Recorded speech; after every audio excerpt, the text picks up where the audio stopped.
Yeah. Huh. Yeah. Huh.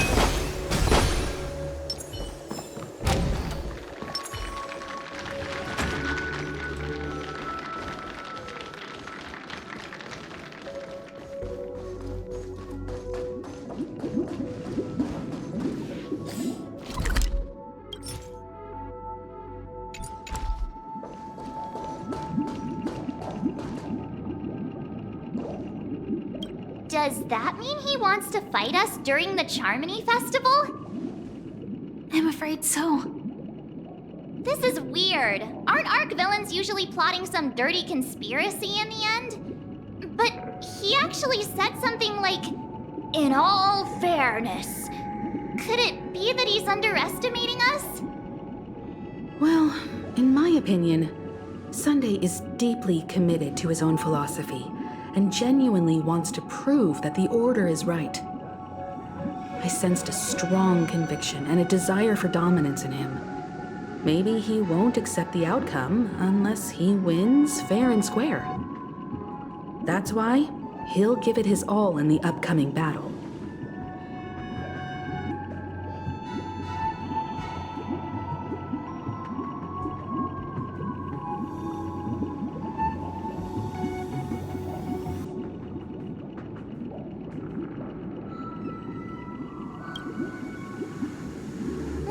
You.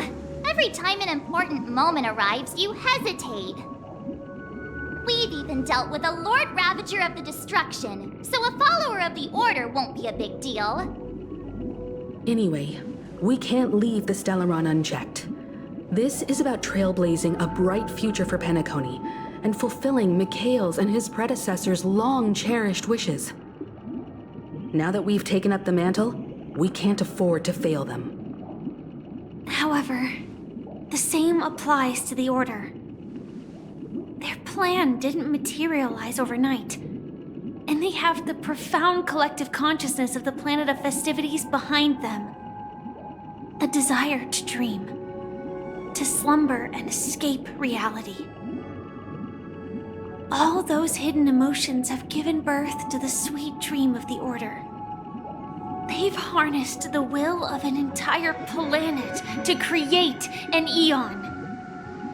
This confrontation is far more complicated than a simple power struggle.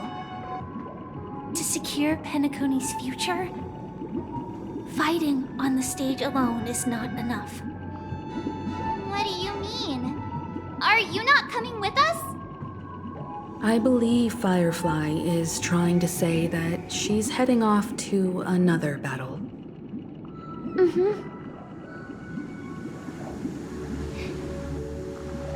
Before I left, the Destiny Slave told me that this journey would bring unforgettable rewards.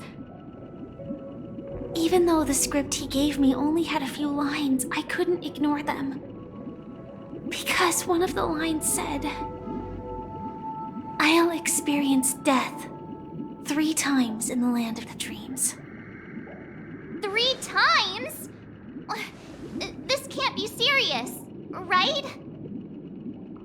The first time was a painful death when I was stabbed by the Blade of Dormancy, which led to all subsequent events. The script will always come true, but in a way that will only be revealed when that page is turned. So now I've understood the meaning of my second death. And I am prepared to face it. If all goes well, my efforts will provide crucial support for you. Only by achieving victory in this battle can we secure a future for Penacony. And only then, my third and final death won't come true in the most terrible form. The most terrible form? Does that mean The true death, where everyone in Penacony loses themselves completely in the eternal sweet dream of the Order. We must do everything we can to prevent that. Have you made up your mind, Firefly? Yes. Otherwise, I wouldn't be here. Thank you again for your assistance for the Astral Express. May we meet again, in reality. Yeah. Farewell, everyone. May your trailblazing expedition never end.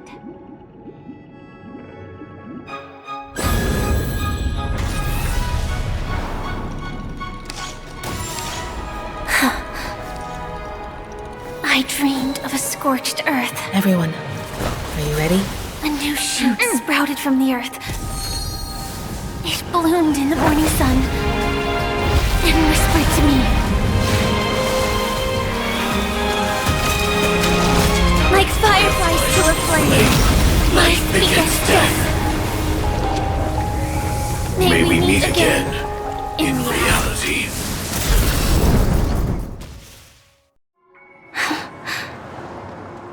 After today, Japella's name will disappear from cosmic history, and the Everflame Mansion will take its place. In the not-too-distant future, you'll receive an invitation. That's your next stop. Land of the dreams. Penacony. I hope you find whatever you seek there. Be it answers or salvation.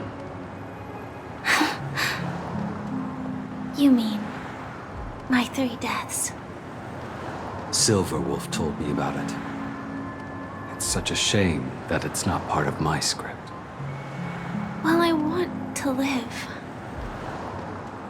I'm never afraid of death.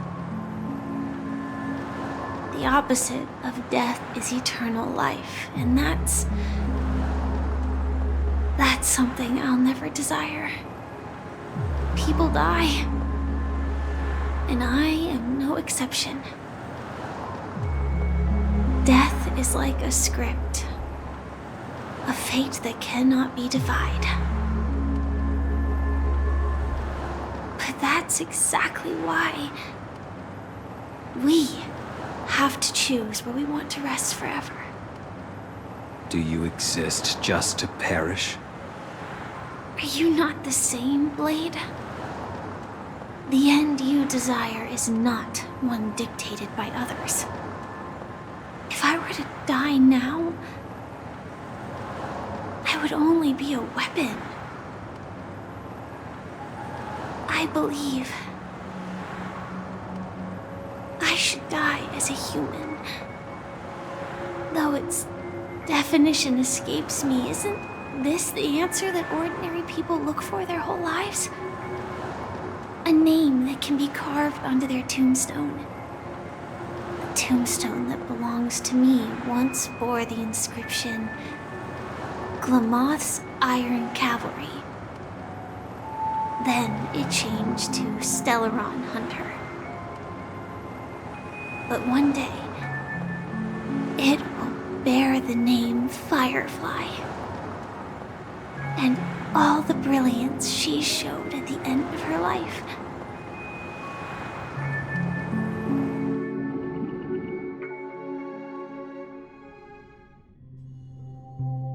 That's quite unexpected, old man. Who would have thought your crazy plan would actually work? Do all you nameless fools just act on a whim? I can sense that this false sweet dream is coming to an end.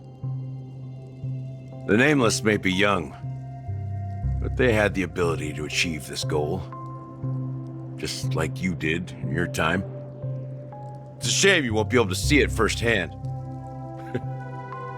Maybe I won't either. Once something fictional is seen through, it ceases to exist. Yeah, not just those nameless. Even Mr. Wings is just like you. Stubborn, won't listen or give up, no matter what.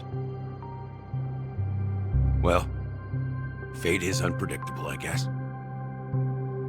If we weren't bound by those cursed paths, maybe we could have had some good talks. But in the end, we managed to do it. And now we can find solace. Remember how those idiots cursed us? They said, "Go to hell, you worthless traitors!" Well, I don't know if they really meant it, but if longing for freedom means going to hell, then I'll be joining you soon, you fool. Let's get together and have supper again in hell. Oh, I almost forgot. There's one more thing. Here's to you. A glass of hello and goodbye, Trailblazer. To the imperfect tomorrow. It's warm here, isn't it? You're lucky to have found shelter from the rain. Let alone fresh berries in this desolate place. I was just following the scent of life. It's particularly strong in a place like this. It's a shame these berries don't have much flavor. Seriously? In case you didn't know, this fruit is pretty juicy. The only downside is that when you chew it, it becomes extremely spicy.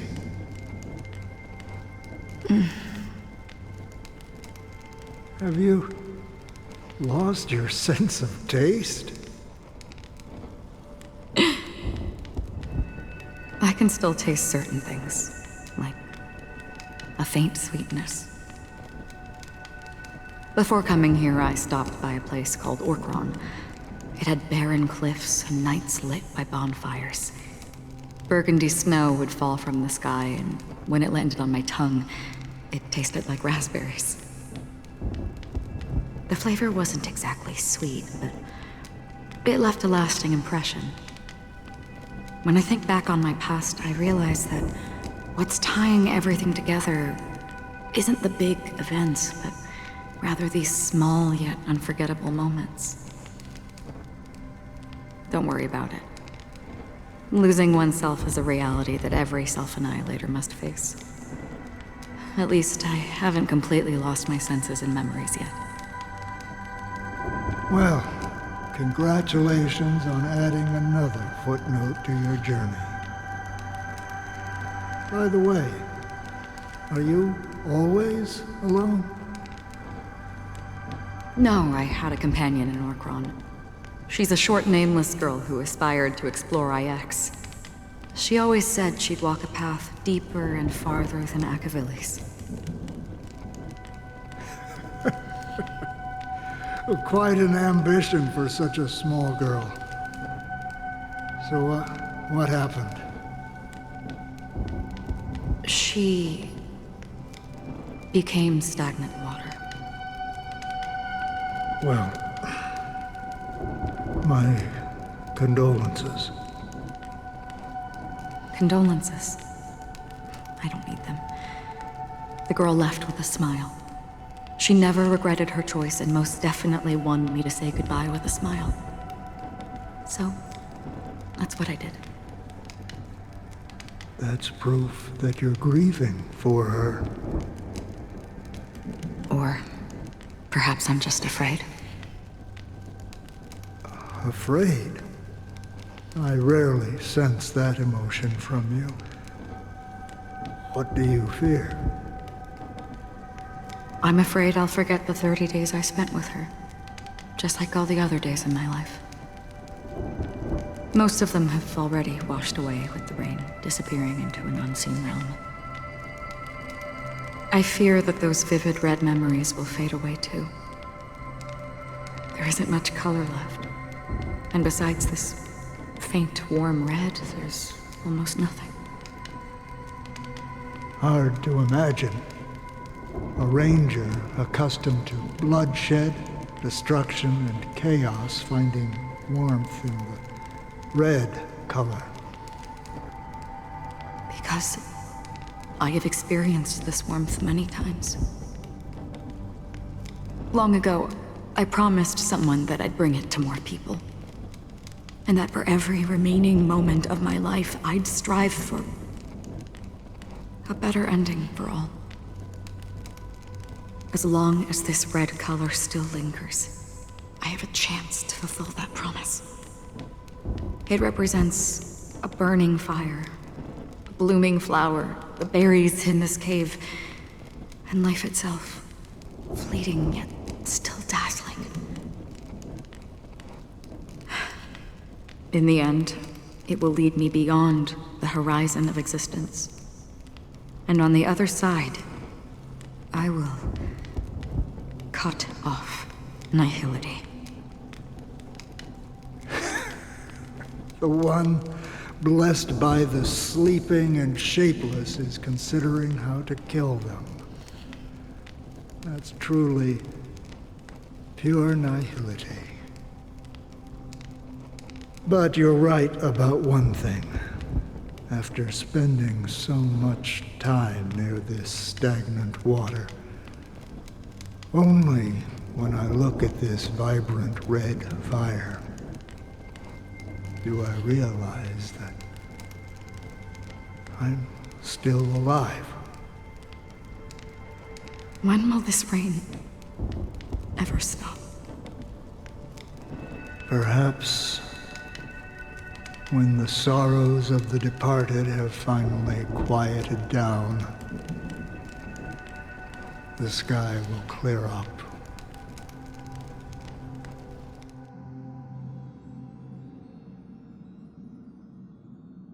Have you heard of a planet named Biari Scamandros, Don Hung? It's one of the Paradise Kingdoms under the influence of the Harmony. A sought-after wonderland for the inhabitants of the Dardanu Major and Minor systems. Half an Amber Era ago, the family held an unprecedented festival there.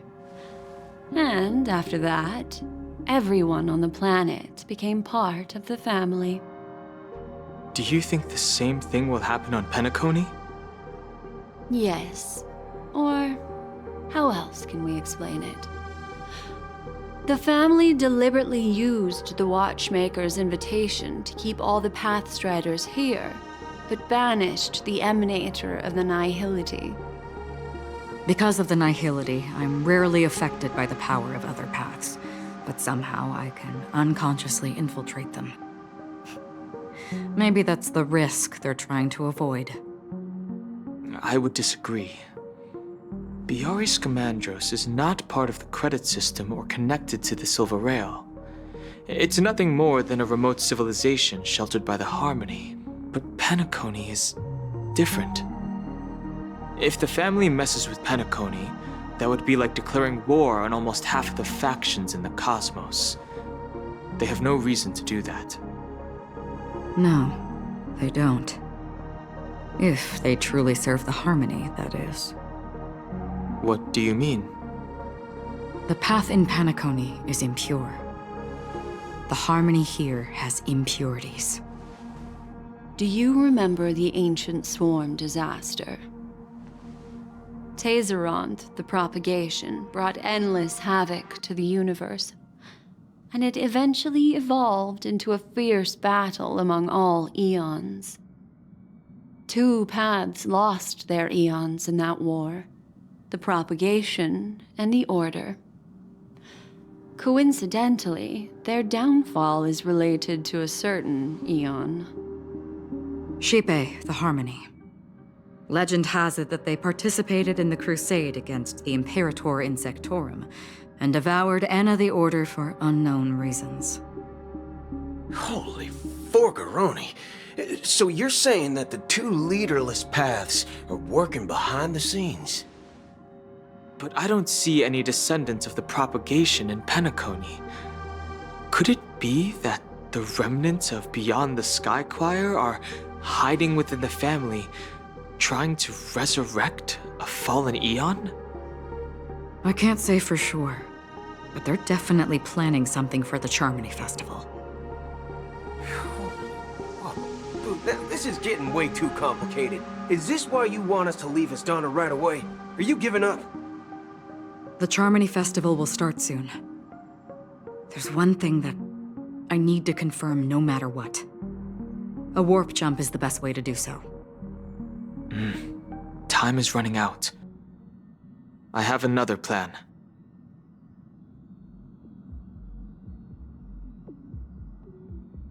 Hold on. Are you thinking of using the Jade Abacus of Allying Oath? Exactly. The assistance from the Lawfu Cloud Knights would be enough. Think it over carefully. You can only use that once in your lifetime.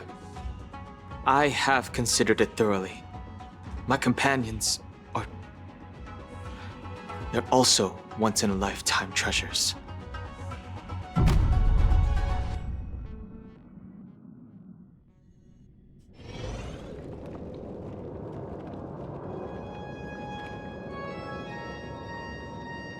Are you the only one here, my child? The Nameless is quite the diplomat. Our secrets have spread like wildfire within the family. And IPC starships are gathering towards Astana. This is a crucial moment for us. So, where is the Chosen One who harmonizes the varied sounds?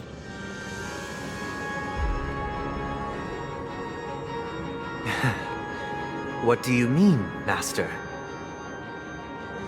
I'm right here in front of you, aren't I? You know, she was supposed to be the star of the Charmony Festival in our plan. But the plan has changed. As her brother, I know she doesn't want to sing for the Order, so I'll take her place. You've always been wise beyond your years. I'm sure you understand the consequences of your choice. If you consider this a betrayal, well, there can't be two suns in the sky. I'll step up and take down the other sun if necessary. Do you believe in karma? If karma exists, then everyone has their own karma. You have yours, and I have mine. And my karma has nothing to do with you, Mr. Gopherwood.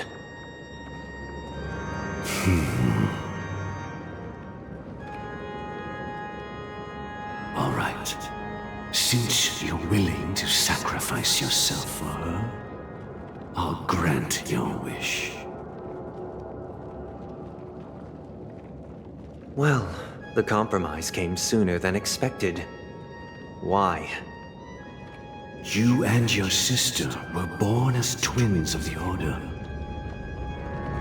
And one of you is destined to follow this path to the end.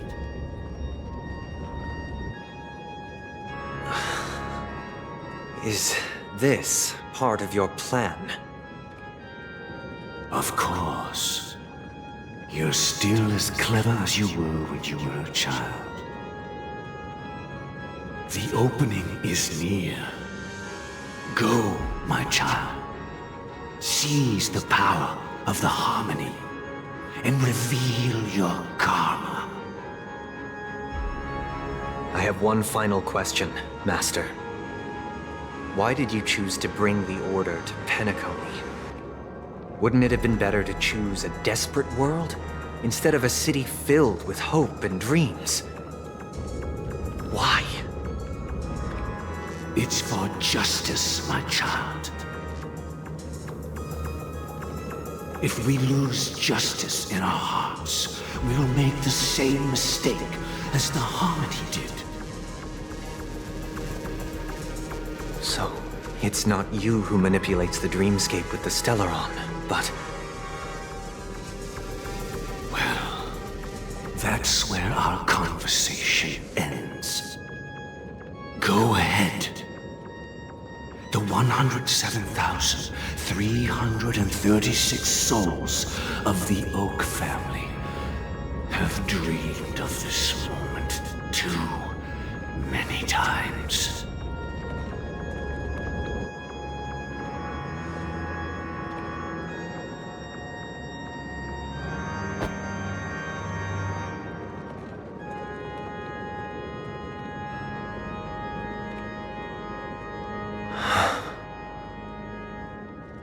I shall ascend to the heavens, becoming the scorching sun. Bathed in my light, my people shall flourish, while all evil shall be eradicated.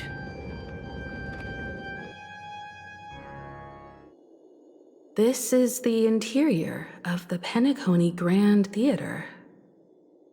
It's quite exhilarating to be flushed into the air by Soulglad. But why is the venue still closed when the Charmony Festival is about to start? And not only that, the entire theater is eerily quiet. No audience, no staff, no one around.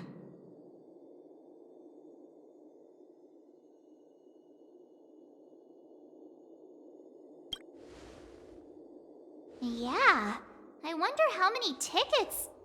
Hey, that's not what we should be concerned about! Let's explore around. Be careful, everyone.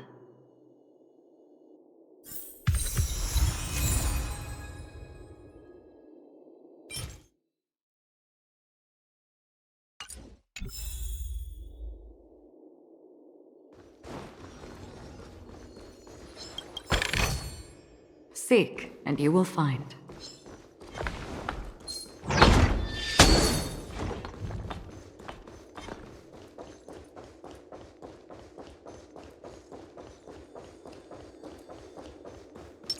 Yeah.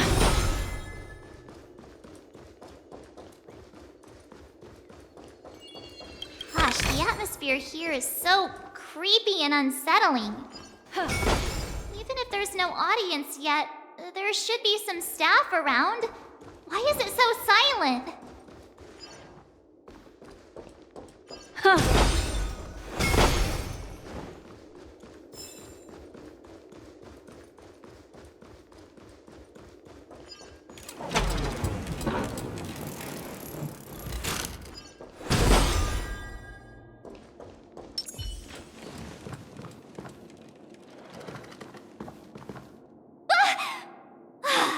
Yikes, they scared the life out of me.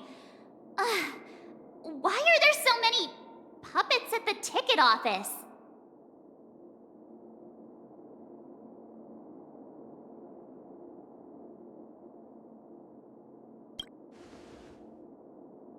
What? You're so annoying. Stop scaring me. Are these puppets part of the stage setup?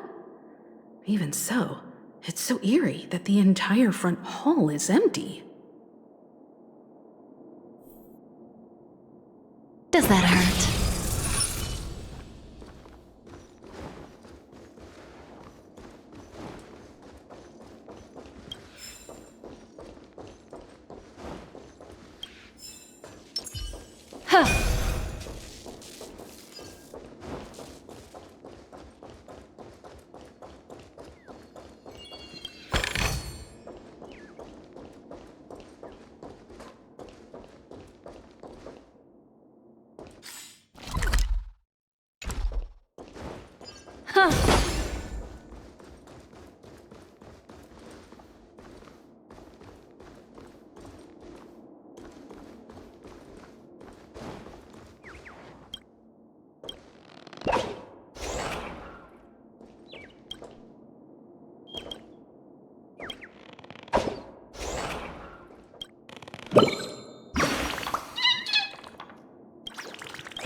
scared they might start moving.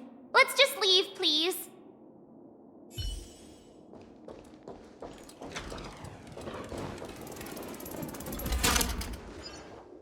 Something feels off. We're in the right place, right? There's no other grand theater in the dreamscape. So Sunday's messing with us? He said we'd have a final showdown on the stage, but why is there no one here? My apologies for the delay, March 7th. You scared me. Where are you now? I'm waiting for you behind the curtain.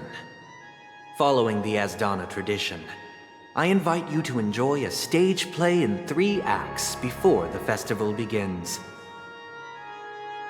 History is a mirror reflecting the universe's true essence. Let's use this opportunity to delve into the rich history of Penacony and the Eons. Within it, naturally, the future takes shape. Let us commence with the dawning of the world. After the Dusk Wars, darkness veiled the sky, and chaos consumed the earth.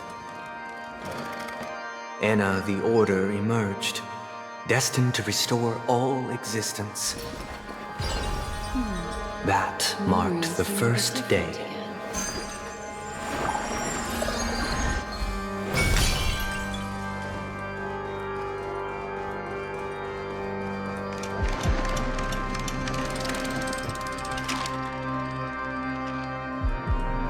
Yeah. Huh.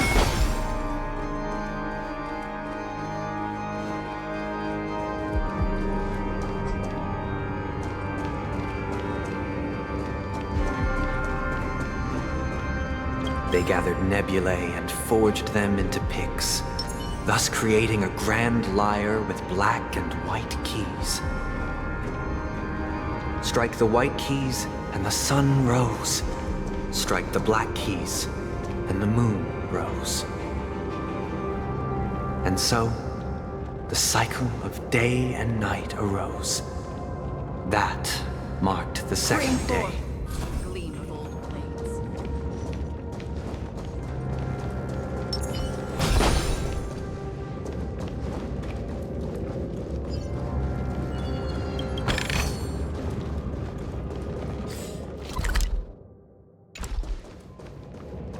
Yeah. Huh.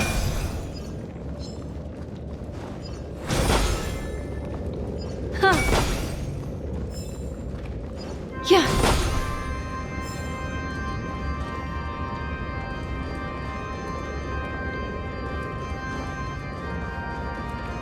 Huh.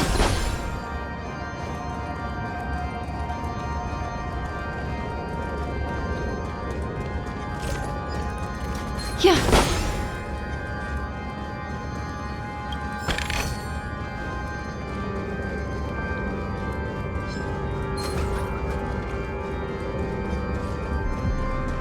The puppets are gathering around the frame. Are they expecting us to...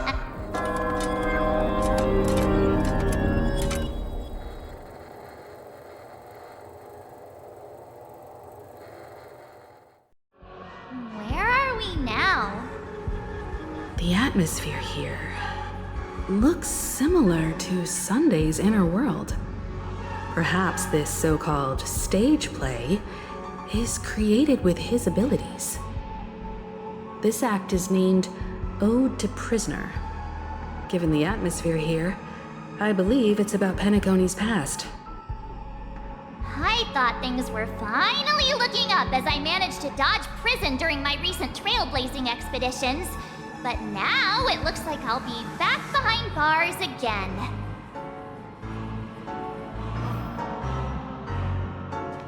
I genuinely wish to avoid a violent clash with my esteemed guests from afar. Therefore, I've arranged 3 acts before the situation becomes irreparable. Where shall we start our narrative? Well, let's start with the time when Penacony was still a frontier prison.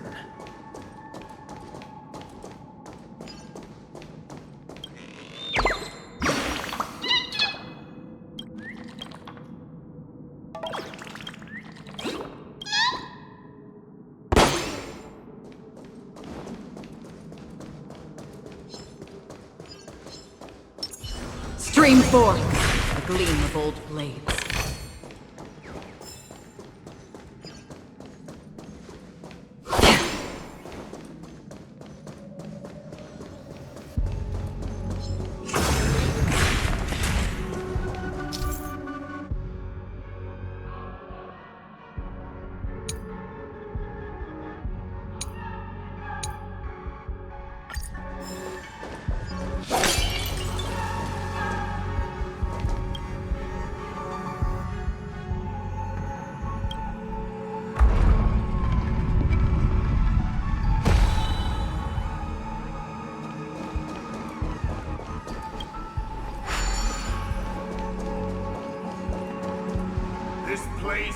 In 2147 AE, a prisoner named Hanunu ignited a struggle for liberty and emerged triumphant.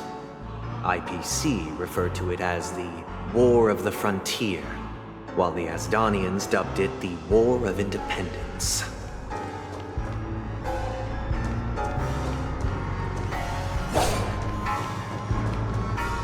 Stream forth, the gleam of old blades.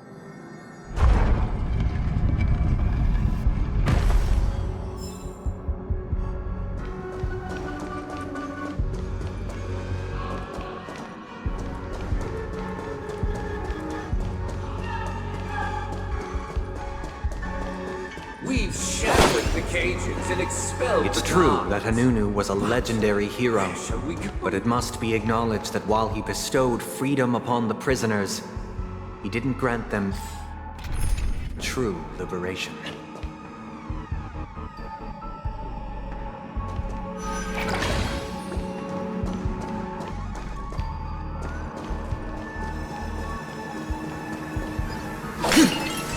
Thank you for staying here, honorable travelers. However, The three nameless stayed on the planet, endeavoring to spread the tenets of trailblaze throughout the frontier prison. Alas, their efforts proved futile.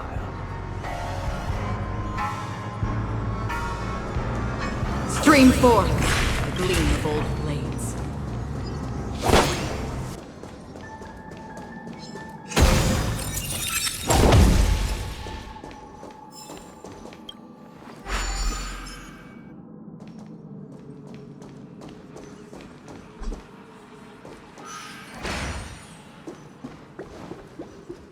let's build another prison. Not Once with again, physical, Asdana was engulfed in war, this as long as time we the keep enemies peace, originating we will from within. always have a The sanctuary. prisoners remained prisoners for the rest of their lives, fighting for freedom rather than living for it.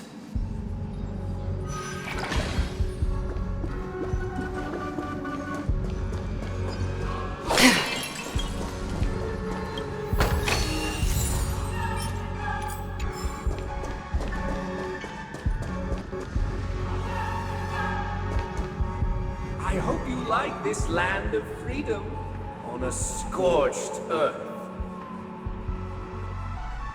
As you can see, their sentences have long ended, and the IPC guards have long been expelled. Yet, these prisoners remain enslaved, not by external forces, but by the confines of their own minds. Freedom permeates every corner, except fragile souls. It gives solace only to those who believe in its existence. Prisoners, this is my order. Learn the essence of freedom and teach your fellow prisoners to fight for their lives.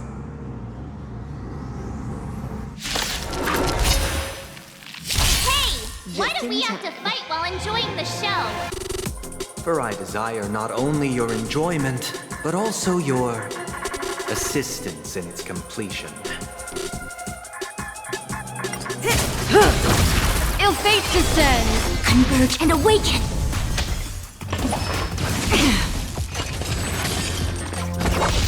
Stand still. I weep for the departed. It too shall fall. Time to say bye. Boom. Destined for oblivion. Stand still. I weep for the departed. It too shall fall.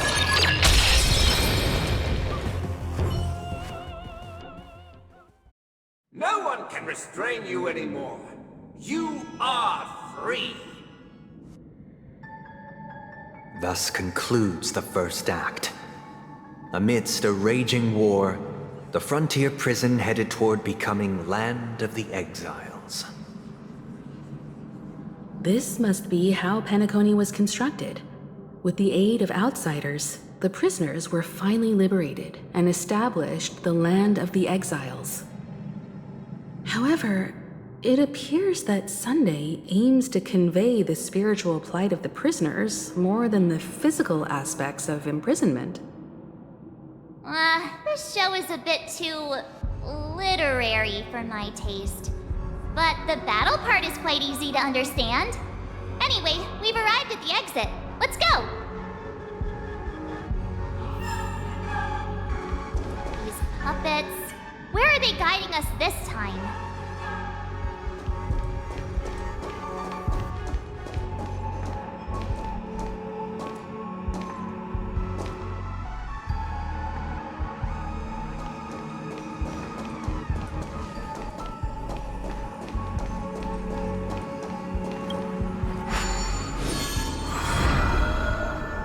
They transmuted streams of stars into inked nibs, creating symbols to be pronounced and counted. They molded stardust into flowing rivers, assigning the righteous upstream and the unjust downstream. Thus, all things were marked, and the world learned to discern between good and evil. Yeah. That marked the third and fourth days.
Look!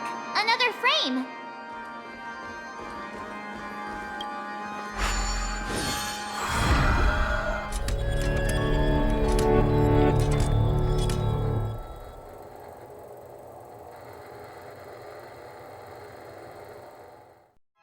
Ode to Fool.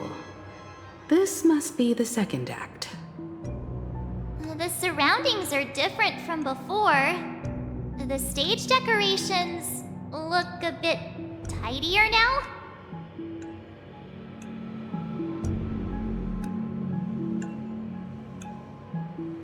Behold the ensuing tale, a struggle for power. Penacony witnessed the ascent of the 7 major lineages: tree, grass, flower, bird, beast, fruit, and insect. Peace never truly graced Land of the Exiles. The history in this era is rich and intricate, so please allow me to present it in allegorical form.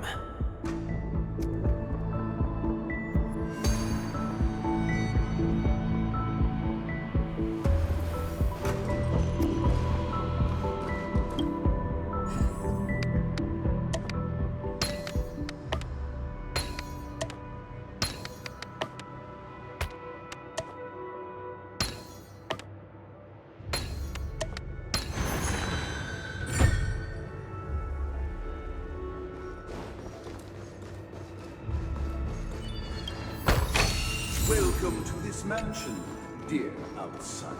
Land of the Exiles was in disarray, besieged by both internal and external perils. Though the 7 major lineages appeared united on the surface, each harbored their own ambitions, leading to ceaseless conflict.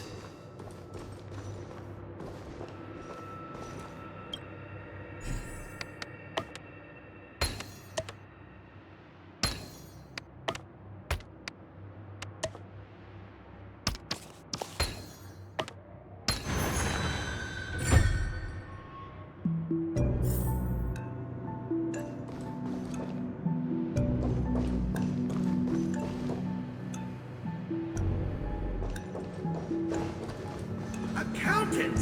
We are the pillars of this mansion. The Black Plum family was the first to fall.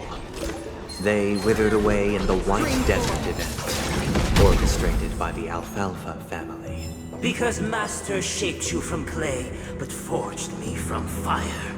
I'm superior to you.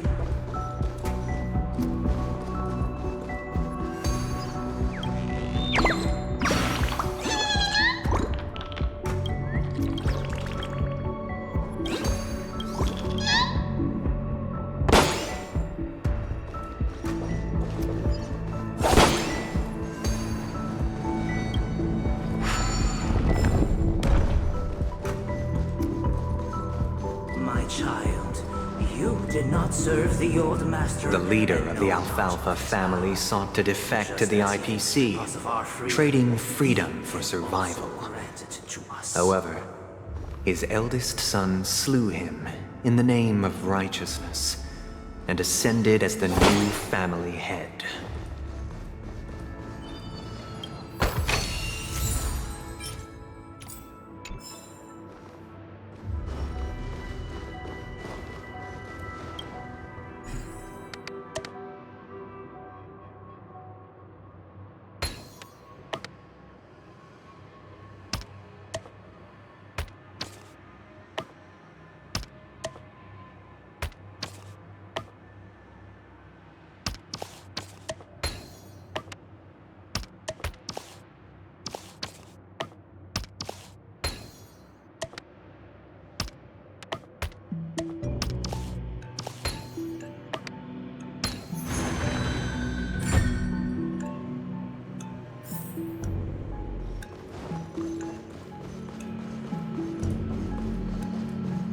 Those who dance these are bound The to Lamp perfect Moth the family twisted endeavored to extend the silver rail left by the Express, only to be eradicated by the remnants of the Swarm, leaving nothing in the unforgiving cosmos. Stream forward, gleamful blades.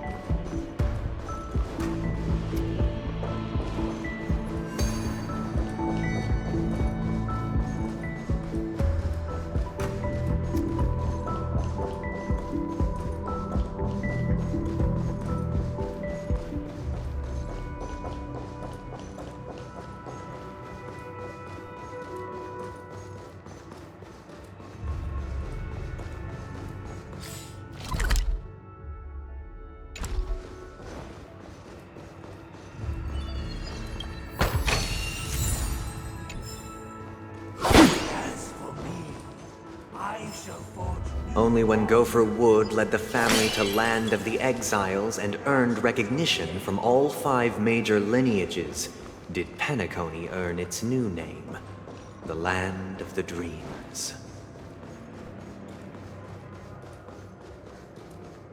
Dear outsider, I beseech your aid in purging this mansion of the poison spread by the lurking instigators. You want us to help you? What do you need? I wish they could regain their reason and cast away the shackles of hypocrisy. This is the second act. Looks like it's about Penacony's journey to becoming the Land of the Dreams, during which the family plays a crucial role. But this new master seems like a bad guy to me, don't you think? Perhaps this is the truth Sunday is trying to express, if you read between the lines. The Harmony changed Penacony just as the guards once did. Looks like we've gotta help those guys kneeling down over there calm down a bit, right?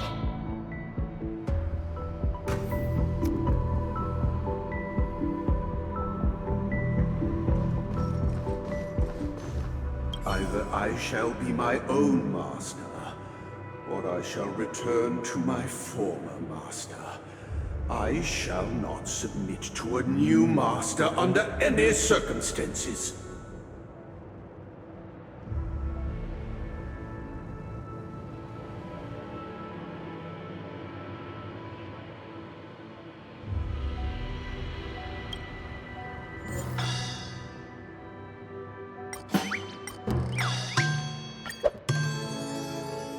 Without a master, who can grant me true freedom?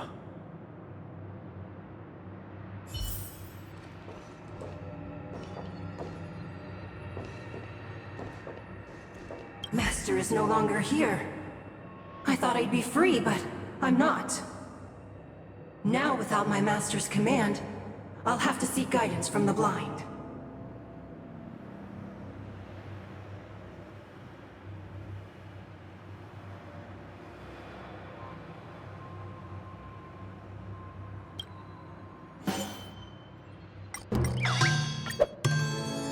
Master is no longer here. I must seek a new master and serve them faithfully. Once, I stood as the most loyal guard among all the servants. Now, with my master banished, it's my right to assume control of his dominion.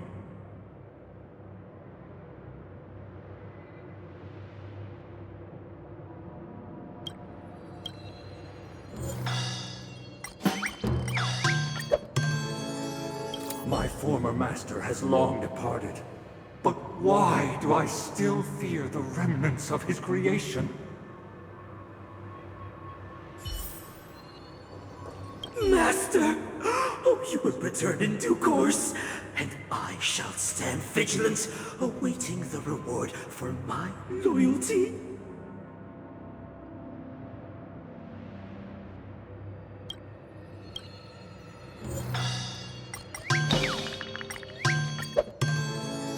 Master, now that you have gone, I shall wait no longer for my reward. I shall seize what is rightfully mine.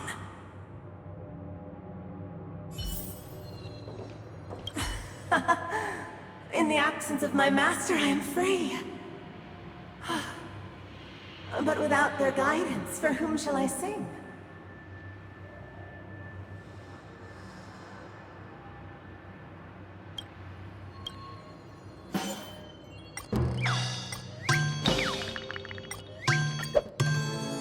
I shall sing for my new master, just as their noble voice once resonated throughout the cosmos. Thank you, dear outsiders. My servants have regained their sanity. Heed me, one and all. Your former master shall not return. It is through righteousness and unwavering support for one another that we shall attain true perfection. Cast aside the veils of hypocrisy and embrace one another. Get ready. Looks like another fight is about to begin.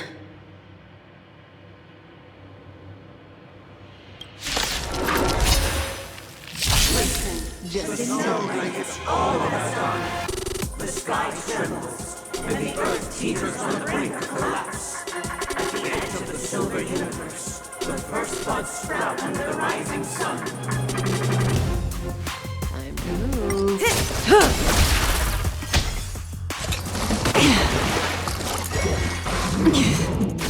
Ill tidings manifest. Converge and awaken! Human creations!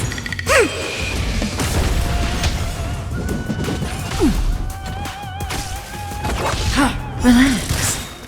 I weep for the departed. It too shall fall. Time to say bye. Boom.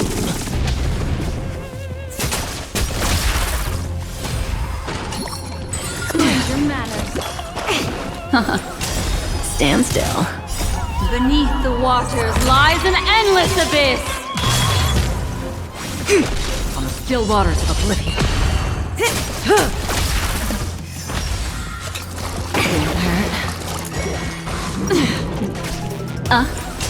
Relax. I weep for the departed. It too shall fall.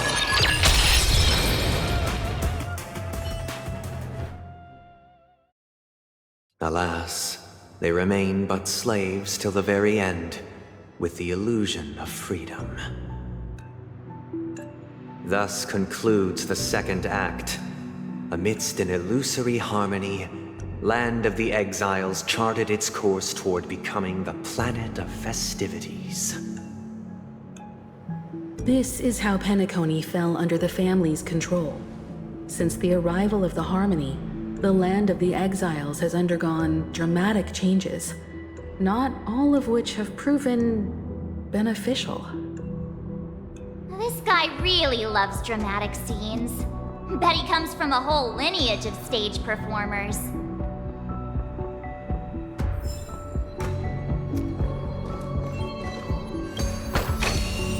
Don't forget to let your friends in on the action.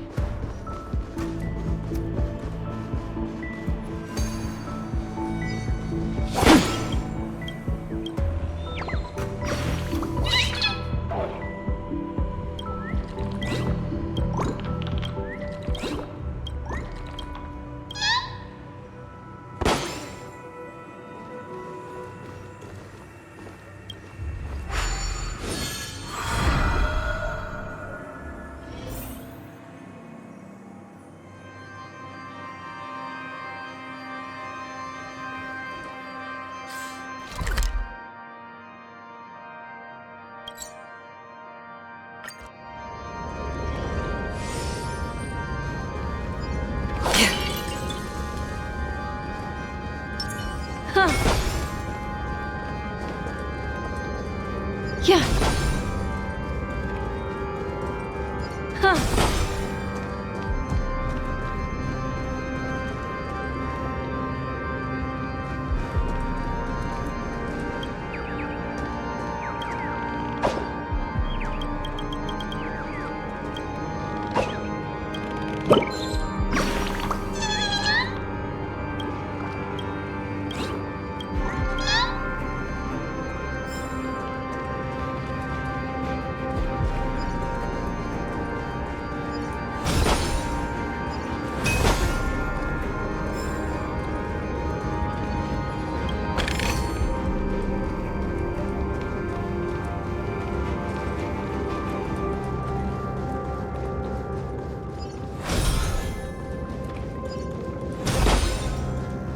This guy is really into these puppets.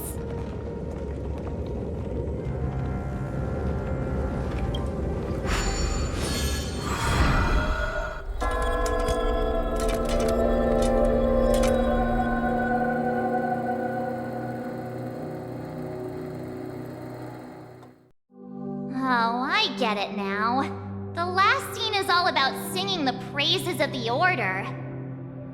And the atmosphere here is completely different from the previous two scenes.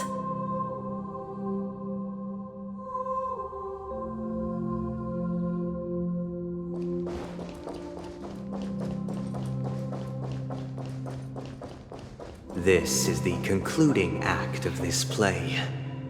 I have showcased the past and present of Penacony, hoping that my desire for change resonates within you. And now, I shall reveal its future to you.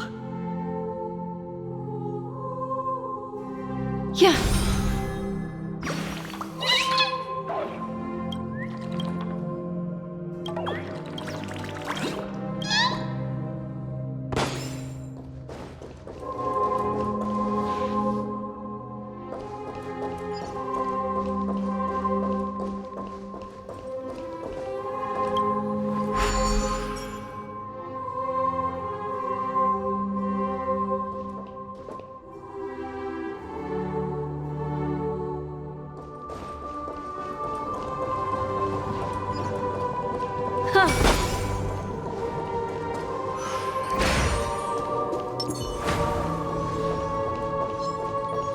Stream forth the gleam of old blades.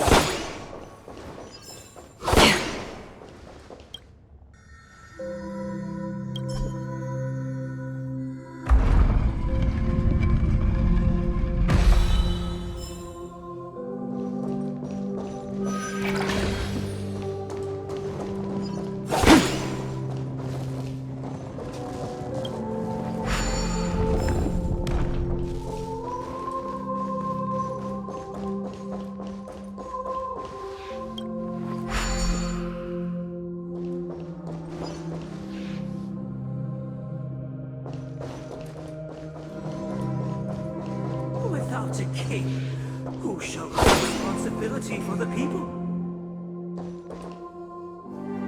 If the people lack foresight, we will make choices on their behalf and bear the responsibility.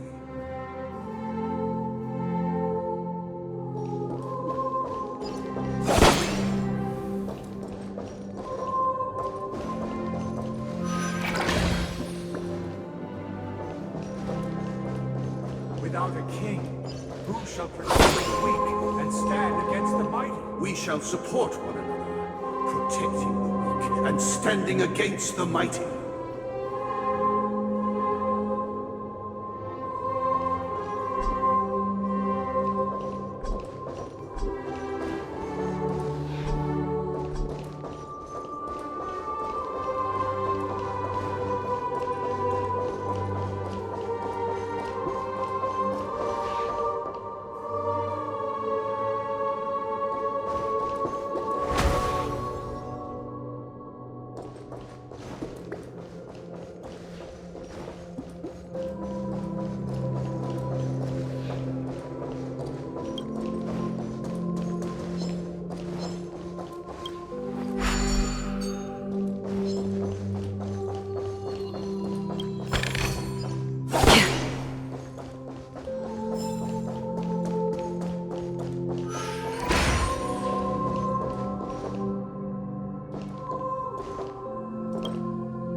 and the movement of stars.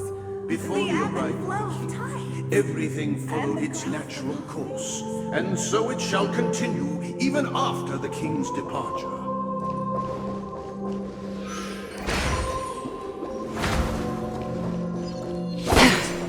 After the king's departure, We no longer have need for a king, for we have become kings of all kings.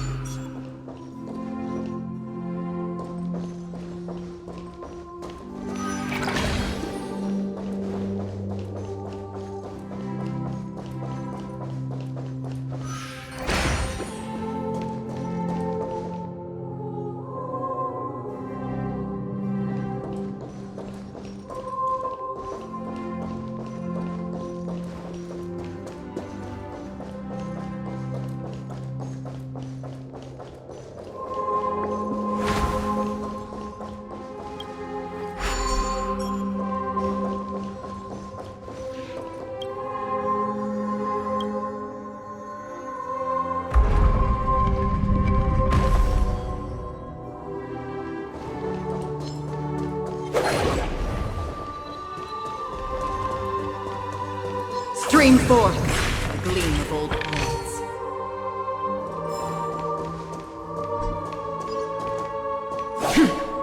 Yeah.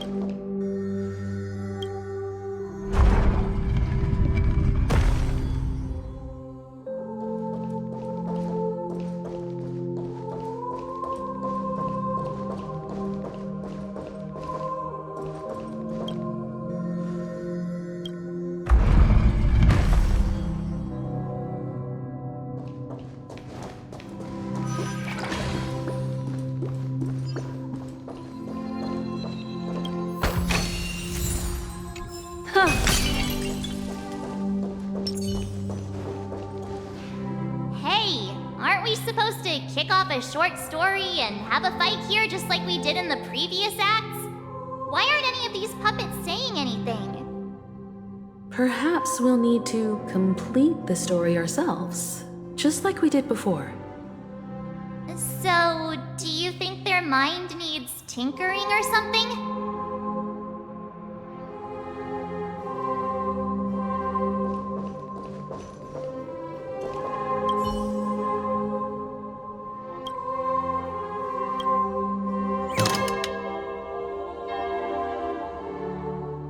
Farewell, former king. We no longer have need for a king, for we... How did it go? You can't change them? What does that mean? My apologies for my negligence. I forgot to inform you that the final part was scripted long ago. Let our previous king recount it to you. Now it is time for the final rite. Prepare for battle. Looks like we'll have to fight again. Descending from the infinite spiral staircase, I converge towards the future with measured steps. No need to remember me or seek my existence, for the contours of my mind shall intersect with other experiences.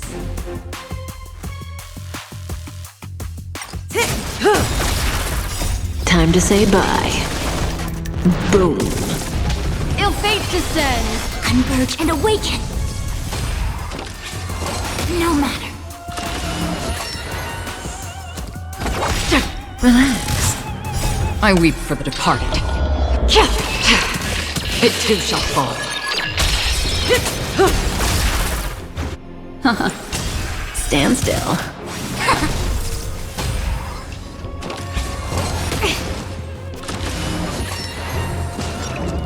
Still waters of oblivion. Relax. I weep for the departed. It too shall fall.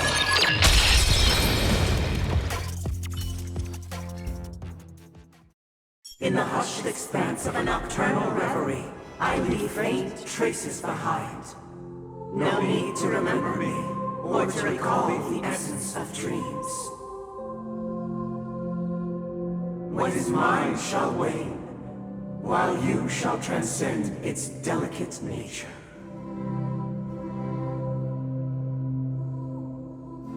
This is the final scene. It's much more straightforward. He wants to expel the Harmony and establish an empire based on the Order. Let's go. Once this stage play concludes, it'll be time for the main event, the Charmony Festival.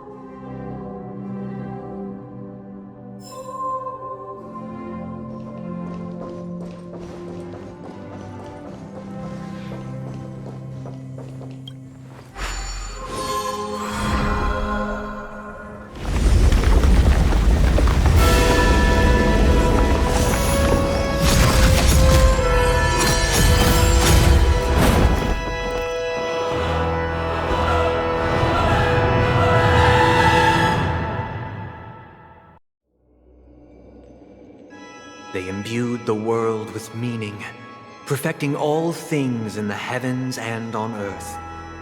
Then, they rested from the labors of creation. Yet, all beings cried out to Enna. Under the banner of the Order, you have defined all things in the cosmos. But this made us realize that we are but puppets in your hands. Thus, on that day, all beings united and cast the Eon into the abyss of oblivion. This Grand Theater looks totally different. Is this the power of the Order? Everyone, get ready. This could be a tough battle.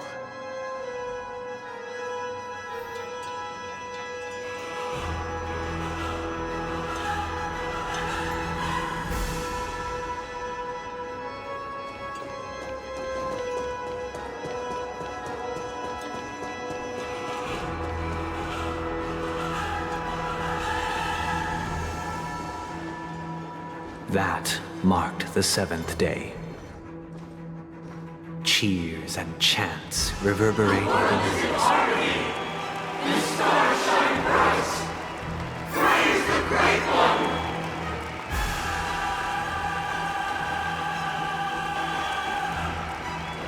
The Order is dead. The Order is dead. The Order is dead.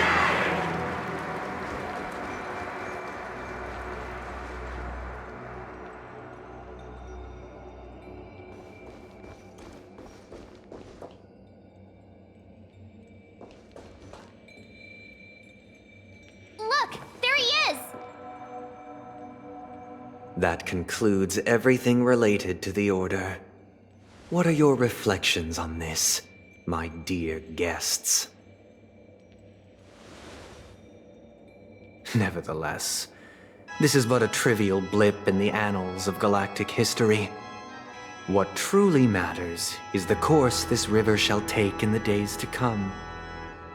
You've arrived at the perfect moment.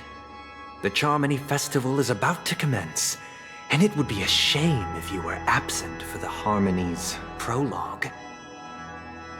Allow me to extend my warmest welcome once more. Welcome to Penacony Theater, the very core of the Sweet Dream, the abode of the Stellaron, the grand stage of the Charmony Festival, and the very place where the future of Penacony shall be determined through conflict.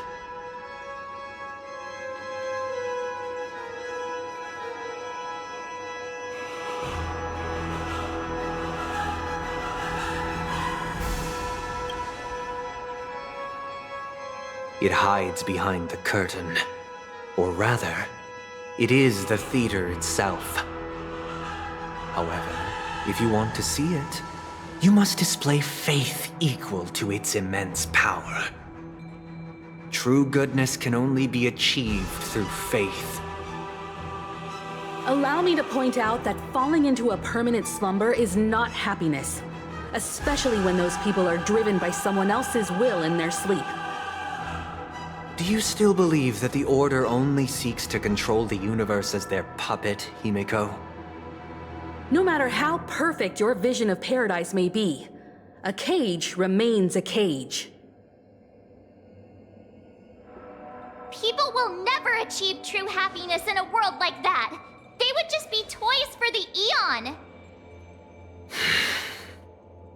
It seems you have misunderstood my intentions. Allow me to clarify. My desire is not to resurrect a fallen Eon, or become one myself. My sole objective is to create a paradise free from Eons, where the Order ensures the dignity and happiness of all humanity. A paradise exclusive to us human beings. That's not the case. If people are to live with dignity, there must be nothing and no one above them. In your so-called paradise, you would be the one reigning supreme. Looks like we won't be able to convince each other. Now that our conflict has been destined, let's unveil our paths and reveal to the universe the true path. However, before the prelude to the future begins, please take a moment to ponder the questions I've posed. Is darkness equal to daylight? Are sinners equal to the righteous? If you are born weak, which god should you turn to for solace?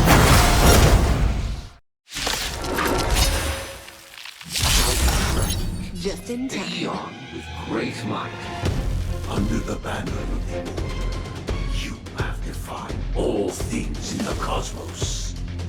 But this made us realize that we are but puppets in your hands!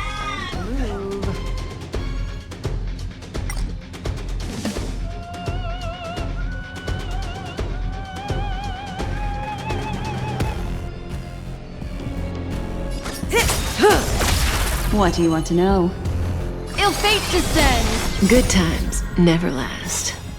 Time to say bye. Boom. Memories are beneath the waters lies an endless abyss! I weep for the departed.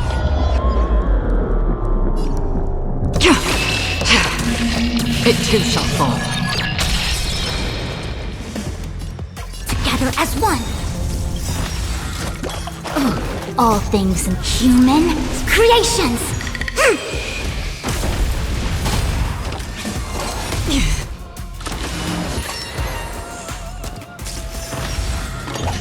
No matter. Relax. Cutting the net. Destiny is apparent.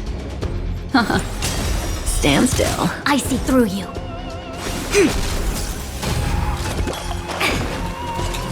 Can't hurt. Another journey begins. Destined for oblivion. May as well kill them all.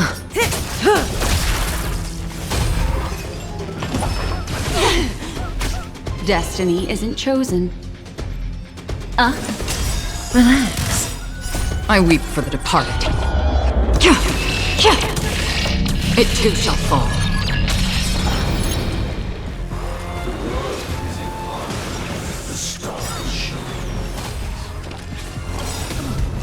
Good times never last. Time to say bye.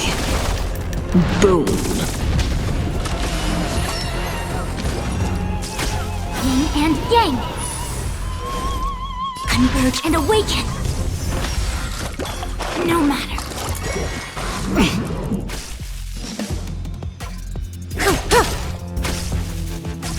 A quick divination. Stand still. Free will, or was it fate? All things human creations. From the still waters of oblivion.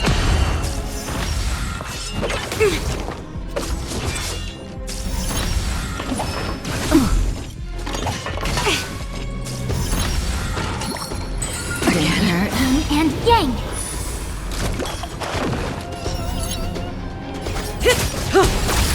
Destiny is apparent. Haha.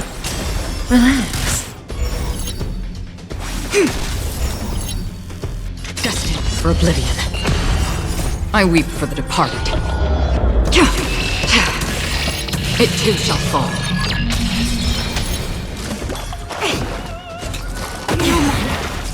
Cutting the net.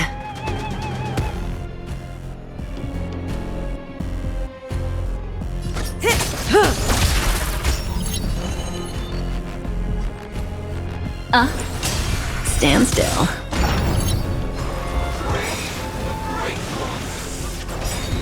Good times never last. Time to say bye. Boom. Memories beneath the waters lies an endless abyss. No matter.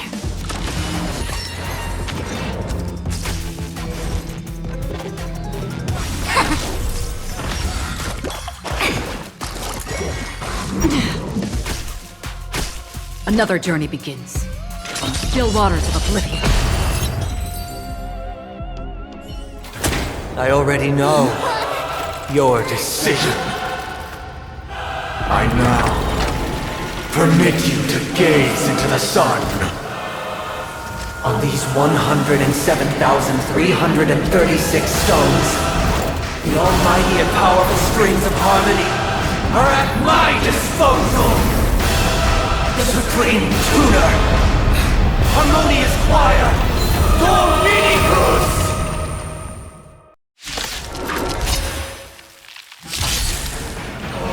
Lost souls, come and meet your master! The embodiment of the harmony? So the true purpose of the Charmony Festival is to usurp it? What would you like to know this time?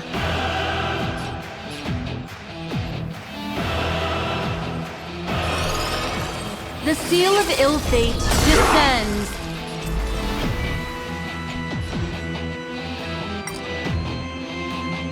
Together as one. Free will, or was it fate? Destined for oblivion. All things in this world, human creations. No matter. Wise and perceptive as you are, answer me this. Why could the harmony and the order merge into one? I weep for the departed. It too shall fall. Feeling like there's another world in front of my eyes. It's the power of tuning. Don't let the song distract you. Stand still. Disorder! Because neither side could tolerate discord. Another journey begins. On the still waters of oblivion. Again, destiny isn't chosen.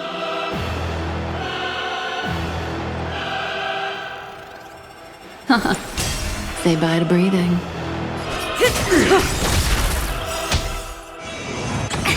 Good times. Time to say bye. Boom. Disorderly noise!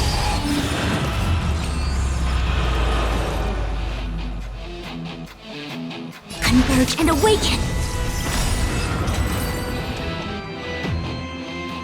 The time has come.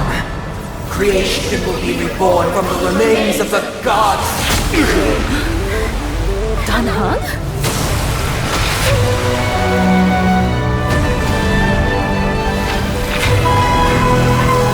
Radiant spirits, heed my word. Show no mercy!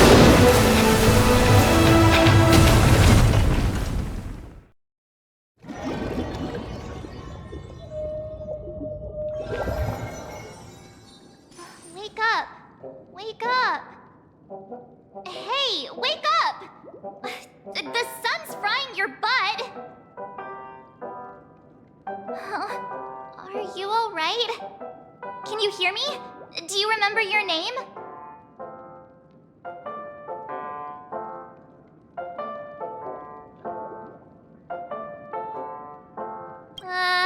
Kind of. It was General Jing Yuan who helped us shoot it down. In any case, since you remember what happened just now, well, that's put my mind at ease.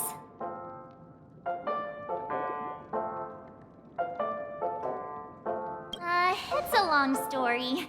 Simply put, Don Hung used the Jade Abacus of Allying Oath when we were in the middle of a fierce battle and summoned the General to help us just in time.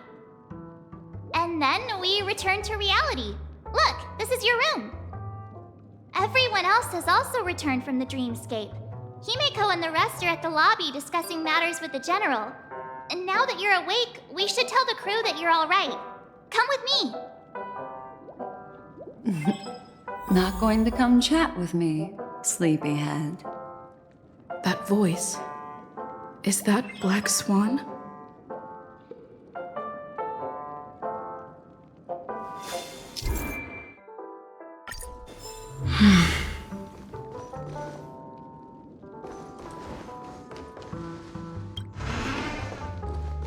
Hey, where are you going?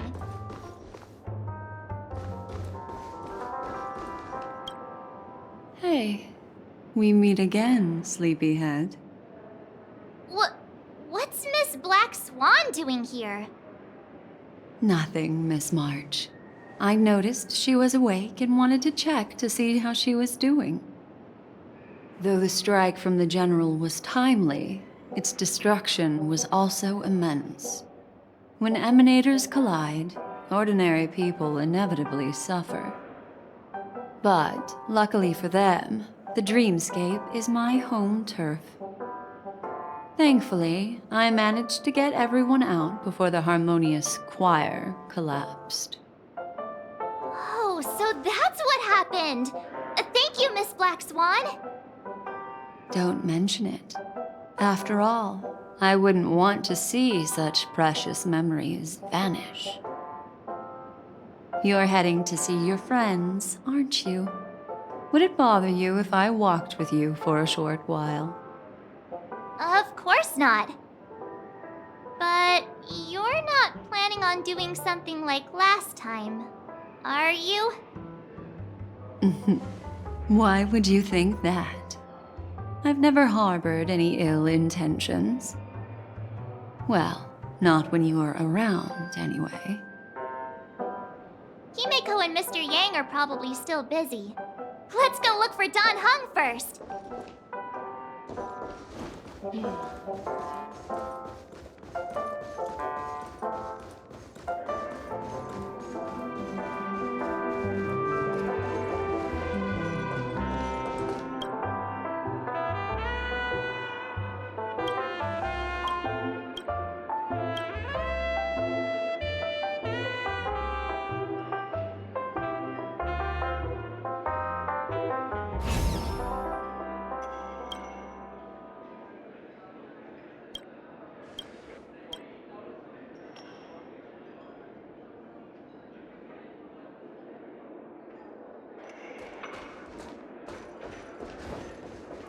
Look, he's still talking to that cowboy. So glad option.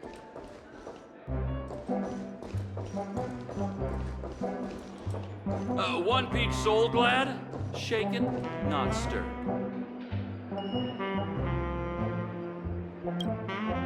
You're awake. How do you feel? Well, fork me. You must be that Stellaron they were talking about.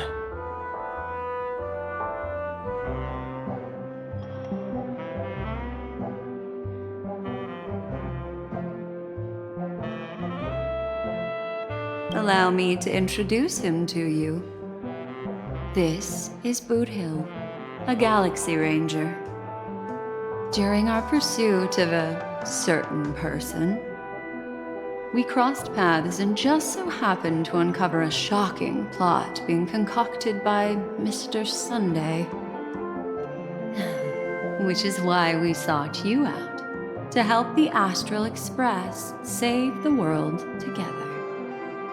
No need for thanks. The Galaxy Ranger's principle is correct every injustice one sees. That's how you lot in the Cienjo put it, right, Don Hung? More or less. Wait, hold on a sec. This is the first time I'm hearing about this certain person. Who are you chasing? And why would that lead you to the Express? Good question. It's, who was it again? Don Hung. Do you remember?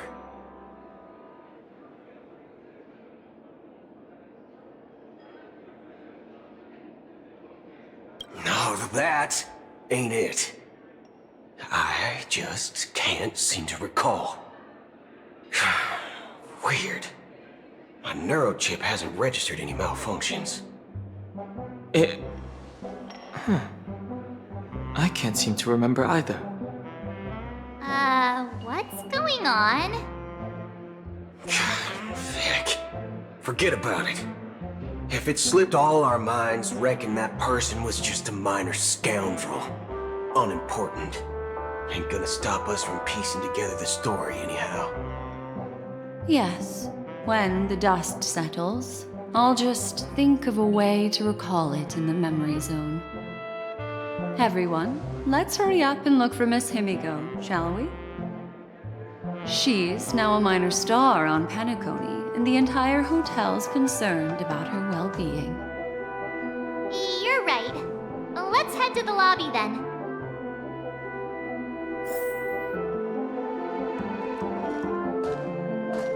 You guys go. I'm an outsider, after all. I'd rather not disrupt the long-awaited reunion.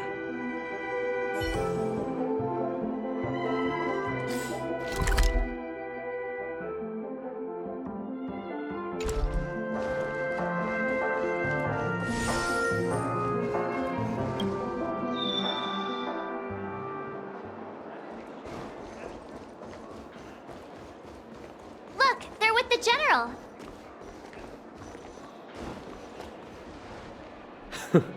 That's all right. In these times of conflict for the sake of utmost safety, it is only right that the Alliance steps forward to mediate on behalf of the Astral Express. We must not allow you to take unnecessary risks. Furthermore, despite the IPC's eagerness for success, it prioritizes peace above all. And the family, trapped though it may be, professes a desire for harmony. The Alliance has always won people over with reason. I firmly believe both parties can indeed put aside their differences and come to a peaceful agreement. The General possesses a deep understanding of the greater good. With the Cienjo Alliance mediating, peace for Penacony is within reach. You flatter me. But ultimately, it's been all down to the Express. Without your efforts, this sweet dream paradise would have been claimed by the last remnants of order before there was even a shot at peace. Well, would you look at that? Here comes the big hero.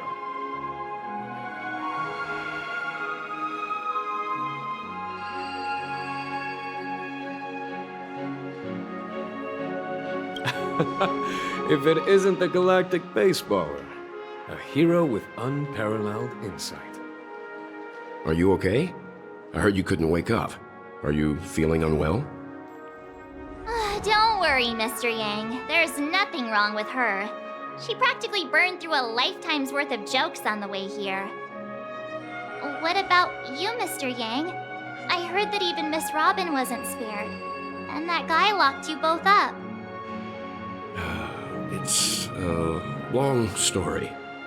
But at least Mr. Sunday took it easy on us. He used an ability called tuning to connect our consciousnesses with his. In other words, he imprisoned us within his consciousness. Thanks to General Jing Yuan's destruction of the Harmonious Choir, we were able to escape. He used that tuning on us too. Does that mean that we were almost imprisoned as well? I can confidently say now, he was truly after a fair fight with us. Had he wanted, he could have easily taken us down, without so much as lifting a finger. Speaking of the Oak family head, where is he now? It's complicated, but in a nutshell, he's now the former Oak family head. The IPC has named him the key figure in the family's Penacony split, citing a threat to cosmic peace. He must represent the family and answer for the unrest caused. His trial is set to take place at Pier Point. The family quickly labeled him and the remnants of the Order as enemies, declaring the turmoil an internal rebellion. This move effectively barred the IPC from intervening in family affairs on both moral and rational grounds. Everyone really has their own agenda, after all. Then, what's going to happen to Miss Robin? She and Sunday won't be able to deny their involvement in the Charmony Festival. They're siblings, after all. Why the sigh, General? I can only say that this incident is an unexpected mess for the girl. The Alliance will try to persuade the family to consider this matter carefully during mediation. It's time, everyone. The IPC's key members and I have agreed to consult one another before the upcoming negotiation. Do any of you wish to sit in? Given the General's invitation and the matter's significance to the universe, the crew will naturally accept. However, if the IPC has any reservations... Why, of course you're welcome. They've mentioned that your team is a trusted ally of the IPC in Penacony, so there's no reason not to welcome you. Besides, if there can be reliable observers from the Astral Express present, discussions will go more smoothly. So, what do you all think? Well then, we shall oblige. I'm kind of allergic to those types of situations. I think I'll just head back to my room and start packing. Not to worry. Himiko and I will take care of things. I'm afraid I'll also have to return to the Express first. The conductor is worried about us. It's best I go and explain the situation. Thank you. What about you, Will you join Welt and me? Or have you got other plans?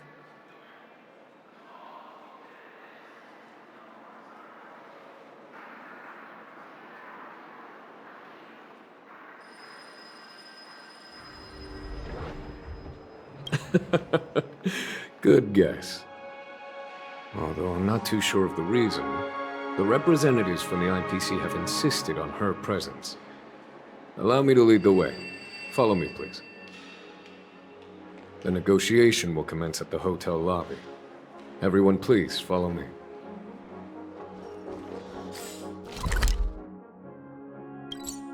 Mr. Aventurine and Miss Topaz are here too. Oh, and who is that over there? The Intelligentsia Guild's Dr. Ratio. This assembly is quite something.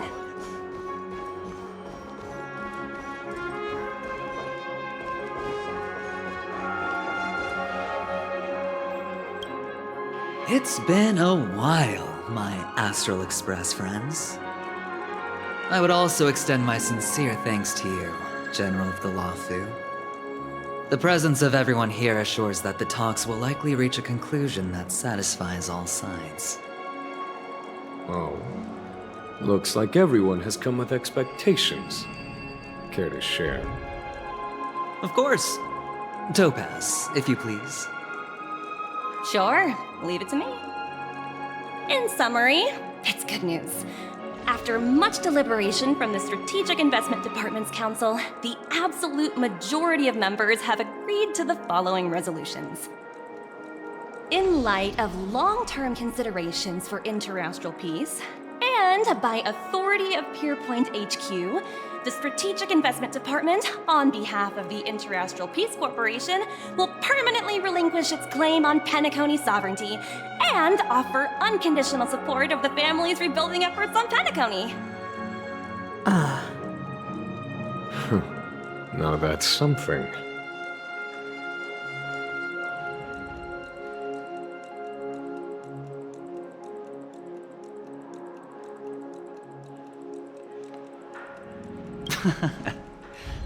Well, if that's what it takes to bring peace to the entire universe, it's a price I'll gladly pay. Has the IPC finished sharing all its thoughts? Then it's our turn. The Guild, much like the Genius Society, has taken a keen interest in the recent calamity in Penacony. Ultimately, both parties have agreed to a comprehensive collaboration, offering technical support for the reconstruction of Penacony. The floor is yours for the finer points, Mr. Screwlum. Enlighten us, please. Organic life's unrelenting search to understand the realm of inner spirituality is something I both admire and envy. Inorganic life has no mechanism to evoke dreams. But when my mechanical impulses are activated, my inspiration circuits will start to operate, and I will enter a state defined as imagination. Every time, within the realm of imagination, there emerges a fire from the shadows. It is warm, bright. I frequently ponder this flame might represent the essence of intelligence. A cluster of inspiration ignited by high temperatures. The future direction of the universe may well lie within it. Alas, they are nothing but projections of my thought system to me. Desired, but unattainable. But after learning of Penacony's accomplishments, I have come to realize that the flame is not beyond my grasp. After deliberations with my partners, we have decided to defer the progress of the Simulated Universe project, and instead assist the Intelligentsia Guild as technological consultants in the research of the Dreamscape and Memory Zone, so that these assets may be better used to serve humanity. Not only that, we've also established contact with the Garden of Recollection through the IPC, and they've pledged their support for our research endeavors. I'm truly happy for the Dream Chasers on Penacony. The cosmos' brightest and, let's admit, dimmer intellects are now at their service.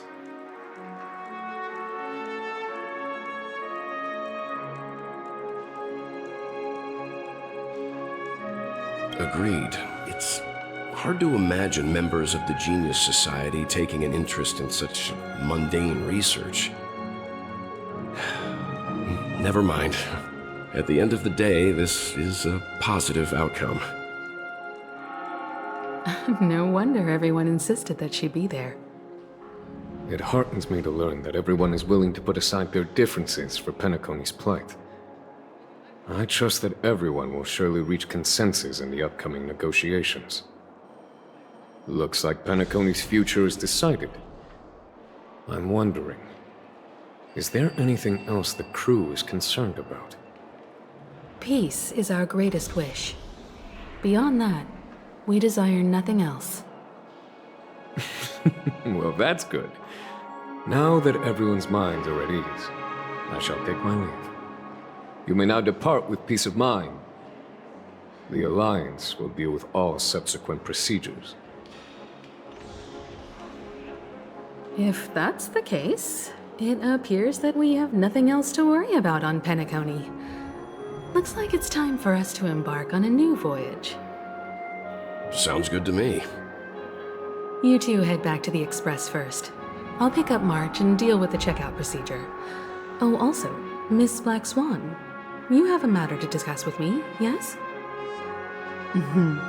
Nothing escapes your attention, Miss Navigator. You've been with us this whole time, huh? In any case, she and I will be waiting for you and March on the Express. Let's go. Our time on Penacony has come to a fruitful end. Penacony's journey ends here. I guess it was pretty fruitful.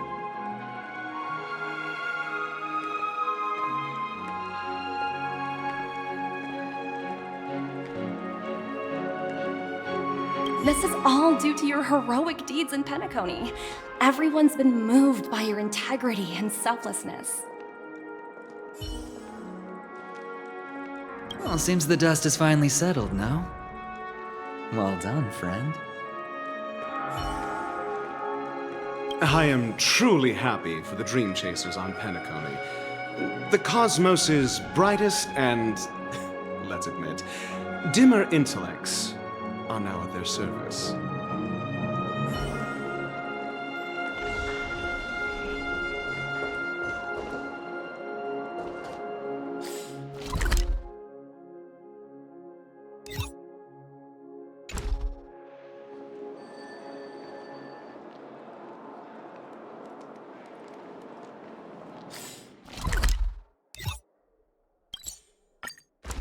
The navigation meeting is about to start. We're all waiting for you. When did the Express become so lively?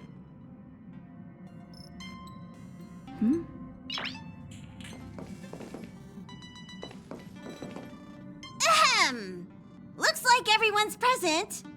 Let the navigation meeting commence then. This a meeting to decide our next stop? How we doing this? A show of hands. Hold your horses, cowboy.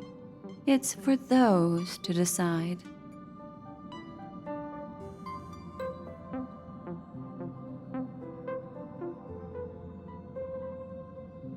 Allow me to explain.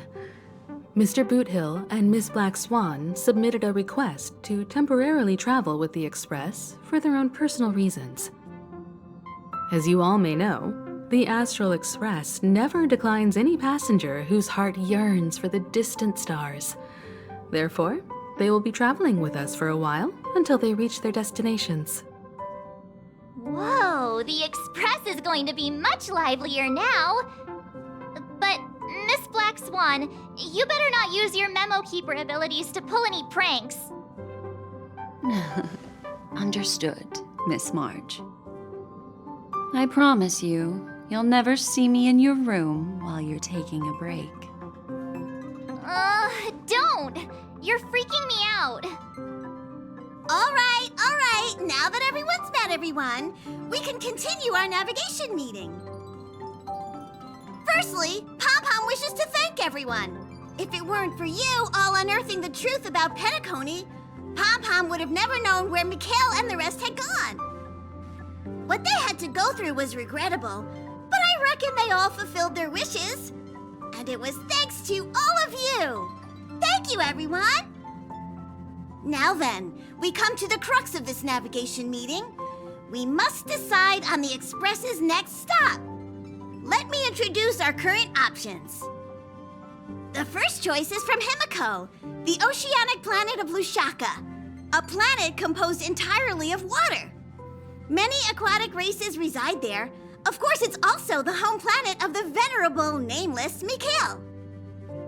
The second choice is the agate world Melustanen, suggested by Welt. It's famed as one of the initial sites of the Stellaron disaster, and the place where the beauty Idrilla ascended. Today, it's celebrated as a planet of undying allure. The third choice is Edostar, a planet nestled within a vast ion storm region, currently under assault by the Antimatter Legion. However, the distress signals from there have recently ceased, prompting the IPC's wish for us to check in on the situation. The last choice, courtesy of Black Swan, is the glass belt Petravia, a massive belt of asteroids that was turned to glass by the Lord Ravager Zephyro. These days, it's apparently known to house one of the branches of the Morning Actors Troupe. Ooh, so many options. I'm seeing stars already. Next up, everyone will select the destination that they wish to visit, and then we'll put it to a vote.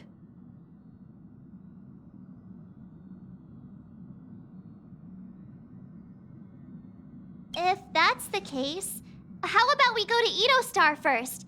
If that planet really is in danger, then we should go help them out. March is right. Though the fact that the distress signals have ceased means we're probably too late. But I still think we should investigate the situation there. You and Dan Heng make good points. I'll throw in a vote for Edo Star too. If that's the general sentiment, then we should indeed investigate. I vote for Edo Star too. 4 votes for Edo Star. 1 vote abstained. Looks like we have a winner. Next stop, Edo Star. Then this navigation meeting is adjourned. I'll go check the warp jump coordinates. Everyone can catch up on some rest in the meantime. When it's time to make the jump, Pom Pom will make an announcement. There's still some time before the jump. What should I do? How about a chat? Over here.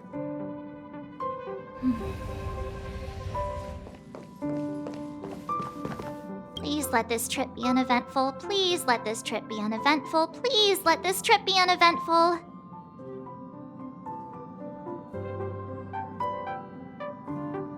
Mumbling? I'm praying. The last couple of trailblazing expeditions have been downright terrifying. It's about time we had some fun, cozy, and cute adventures for a change. Come on, start praying with me. Please let this trip be uneventful. Please let this trip be uneventful. Please let this trip be uneventful.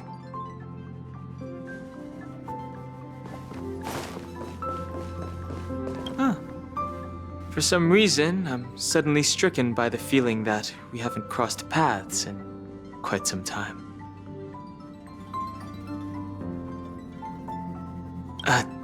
I should have known better than to expect anything serious from you.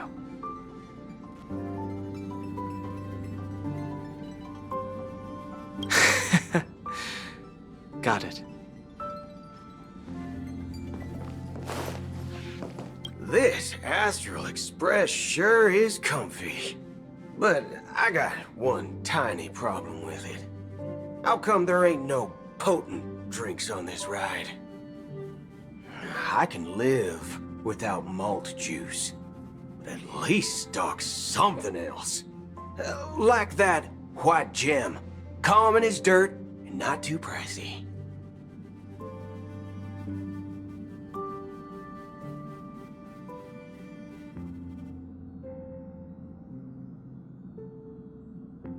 Oh, well, that's, different kind of strong. Ha! All these years out in the wild, and now I'm bunking in luxury. Gotta say, it's quite the treat. This Astral Express, You can't use that 12 years of age rule against a mighty ranger like me. Ha! All these years out in the wild, and now I'm bunking in luxury.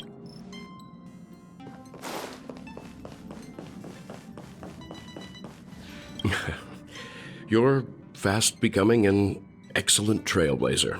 It's an honor to be able to watch you grow. Yes, you are. I've known many warriors in my time, and only a few achieve the kind of growth you have. Back home, where I'm from, you'd be rated at least an S tier. It's not been easy for you these past few days. You've earned some downtime. I'm looking forward to seeing how you'll perform on our next journey. Come to think of it, this trip to Penacony was the first time we trailblazed together, wasn't it?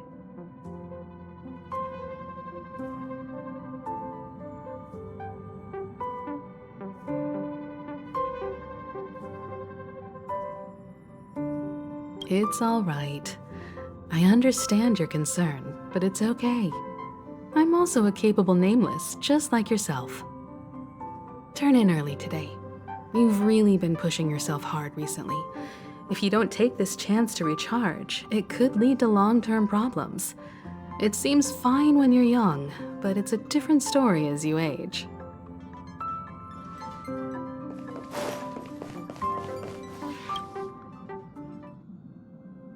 Oh, you're here.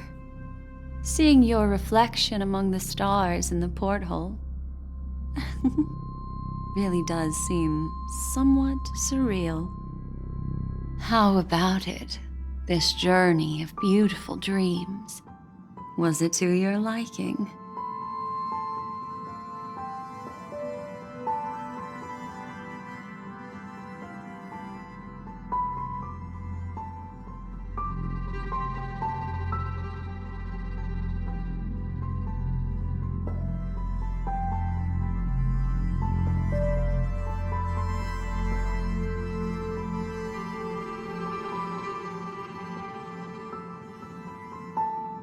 Oh, such elusive emotions.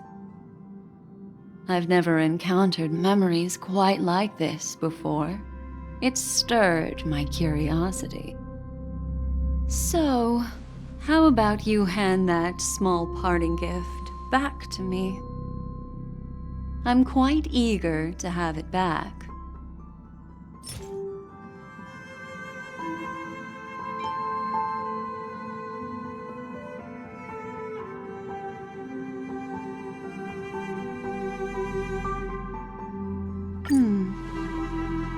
Oh?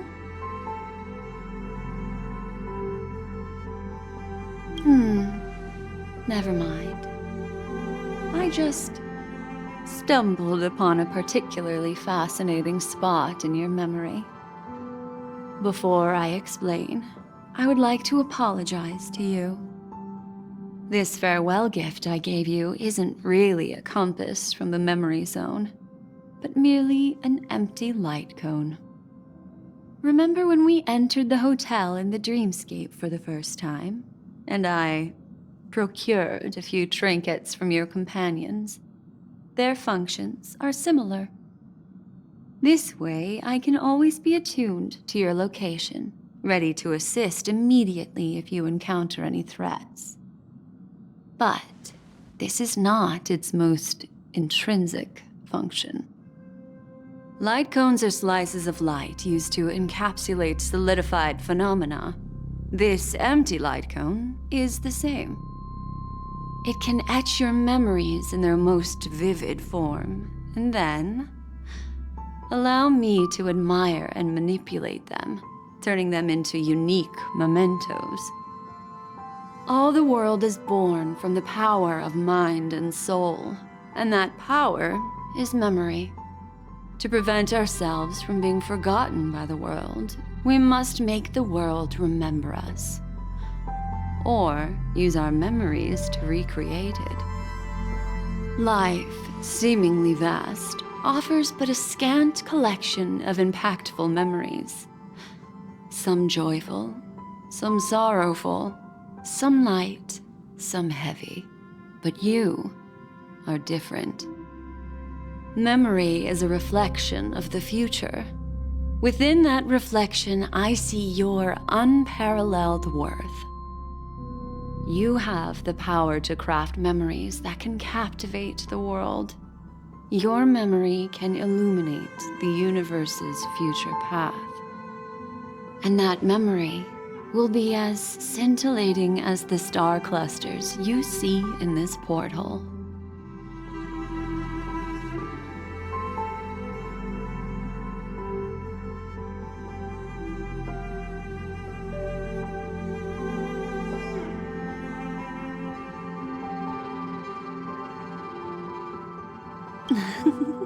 How adorable. But do you know the deeper meaning behind it? The reason is simple. In this grandiose and ostentatious dream of the families, only you personally experienced the entire course.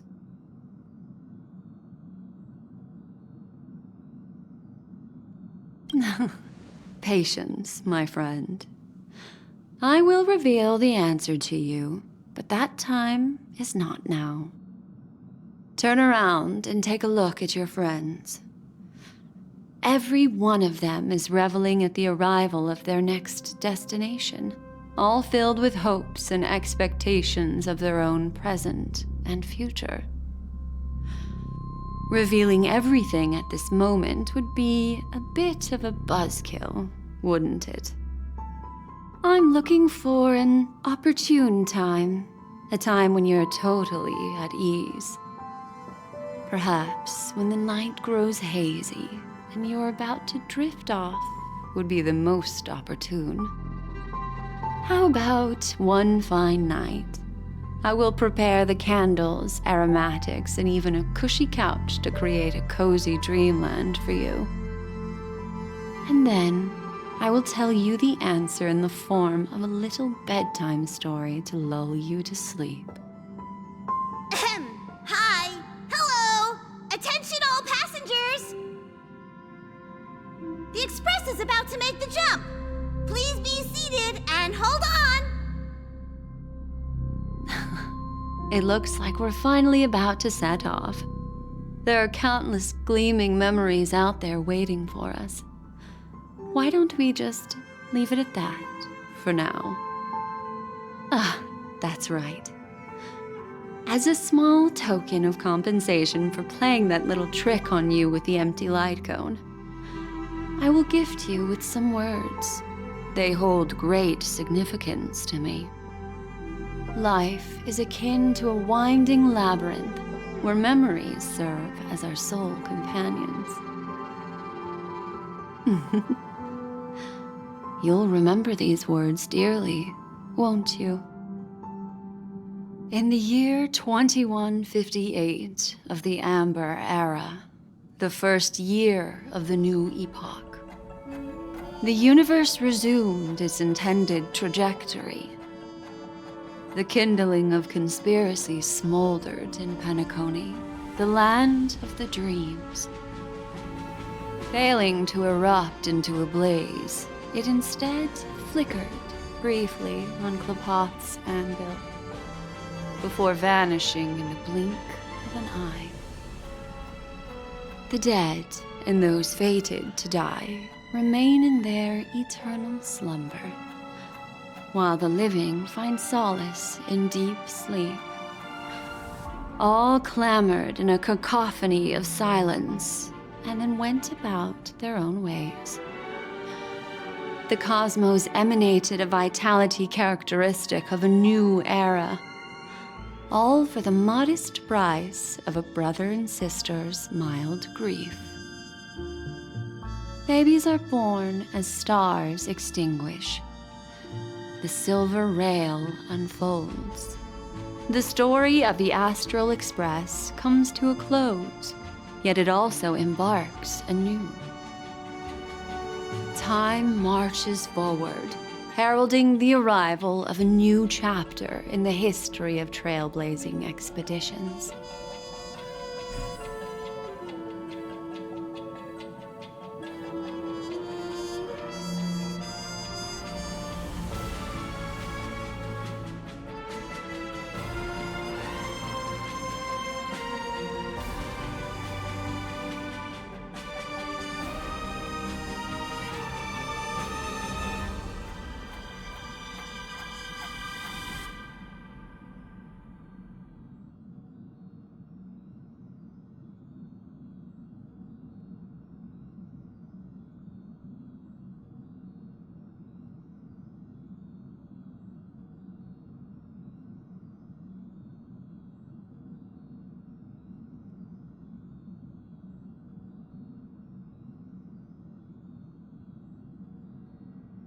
Countless shooting stars streak the sky tonight. If you can pick the right one, it will carry your wish to thousands of distant worlds. You're feeling very relaxed now, aren't you? So, then, it's time to tell you a little bedtime story. Well, let's start with a conclusion. The crew was defeated in the battle against Sunday. Everyone in Penacony failed, and no one survived. But don't panic. The truth, as horrifying as it may be, is not yet irreversible. There's still a glimmer of hope, and that's why I'm here. Next, I'll use this empty light cone that carries all your memories to relive everything that happened before. And when this story reaches its end, I'm sure someone as clever as you will notice that. There's a major flaw in the story you have experienced, yet within that flaw lies a glimmer of hope. Are you ready for it? Do you remember everything? When the clock turned back, the Express started a warp jump, sending you to a strange dream. You were bewildered back then, and then a Galaxy Ranger named Acheron showed you a way out. When you arrived at the Reverie Hotel, you met the doorman Misha and had a confrontation with Aventurine, an IPC representative. Thankfully, Acheron appeared again and helped you. After that, you saved Firefly and explored Penacony together. During the tour, you ran into Sparkle disguised as Sampo and accidentally entered a child's dream. There, I rescued both of you from death, but Firefly didn't return to reality. She realized the truth and tried to involve you in her plan, but that resulted in an accidental death. Even more unsettling, you soon encountered another murder. The 2 cases of death prompted you to investigate the truth behind the sweet dream. Despite your efforts to gather information about the 2 victims, you didn't make much progress. But you did learn about the watchmaker from Gallagher. Meanwhile, Aventurine was secretly carrying out his scheme, in which you were one of the pawns. In the midst of a fierce battle, Acheron revealed her true identity as an emanator of the Nihility and unsheathed her sword. That strike foiled Aventurine's plan and opened a passage between the sweet dream and the original memory zone. Upon your arrival at Dreamflux Reef, you learned the truth that death was actually dormancy, as well as the truth about the dreamscape, the Stellaron, and the bellboy, Misha. You split up with Sunday and Robin, looking for a way to seal the Stellaron. However, it turned out that Sunday and the Dream Master had their own hidden agenda. And you had to engage in an ultimate duel on the stage of the Charmony Festival. Finally, the story reached its conclusion. You emerged victorious, with the trailblaze triumphing over the Order, and Penacony embracing a bright and peaceful future. This marks the end of the thrilling journey in Penacony. I'm sure you've already noticed something unusual, haven't you? The major flaw, which contradicts all the known information, hides in this story.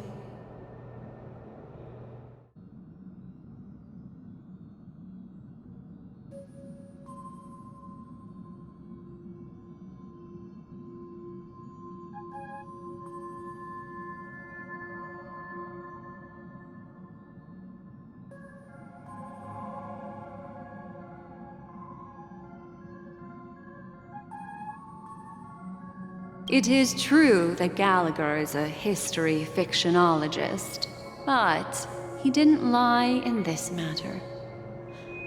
In addition, death and dormancy do arise from the same concept, don't they? This is not the fatal variable in your adventure. Take your time and think it through.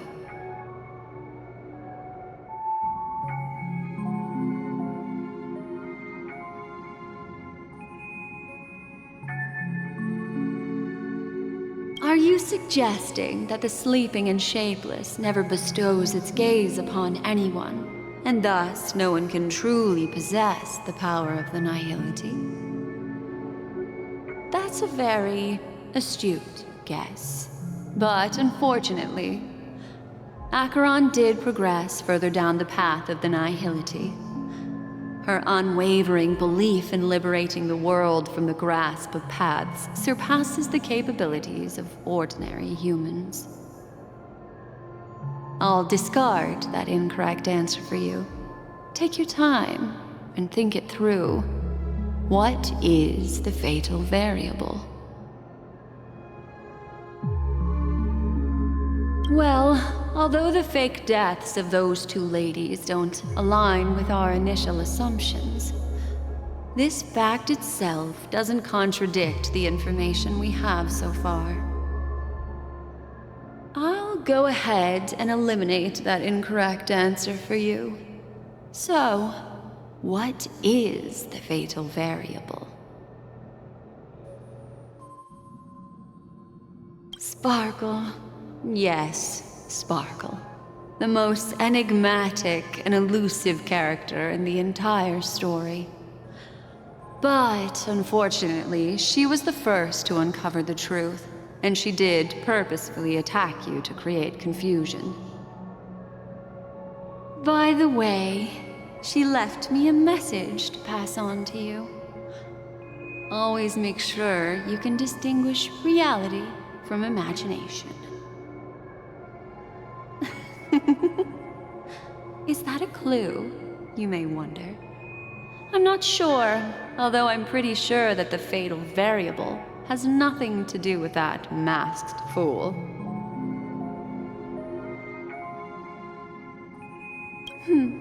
Little Misha. Or should I call him the Watchmaker? He's only a segment of memory in a dream bubble, but his ambition for the trailblaze led him to leave the bubble and embark on a grand adventure in Penacony. While Misha is a rather special memory zone meme, and he was granted power by the trailblaze, there's still one thing that he shouldn't be able to do. A life born in the memory zone could never manifest in reality. So, why did he appear in the Reverie Hotel in reality? The answer is simple. He is the one fatal variable that contradicts all our known information. This means that you, who wholeheartedly believe in this memory, are still trapped in the dreamscape at this very moment. Wake up, sleepyhead. Break free from this eternal dream and return to the real world. We'll find our answers there. The train is about to make the jump. 5, 4, 3, 2.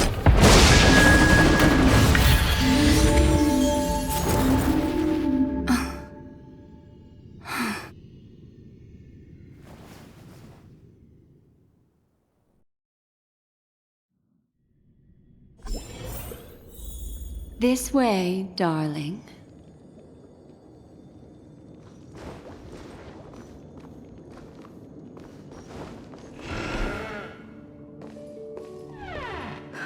Not another one. Thank you so much, Black Swan. Finally, I can breathe a sigh of relief.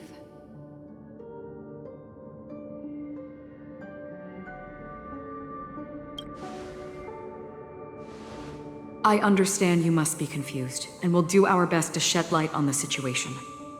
However, before that, it's essential to know that This place is the rift between dream and reality. A place reserved only for those who have awakened from Enna's dream.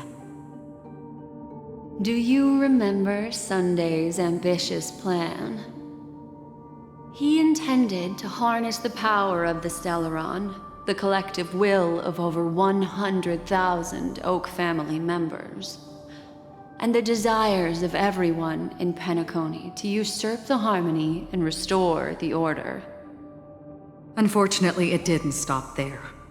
From the early days of our journey into Asdana, we were already affected by the Stellaron. That strange dreamscape where we met. Maybe it was a sign that your thoughts were beginning to drift away.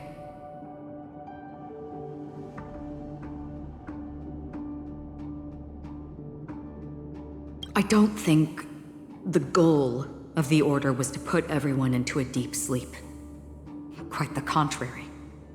They used the Stellaron to catalyze the leakage of Asdana's memoria into the material world, allowing the dreamscape to blend with reality. And that included a lot of memoria from the Beyond the Sky Choir. As time came and went, the dreams eventually became indistinguishable from reality, and reality became an illusion.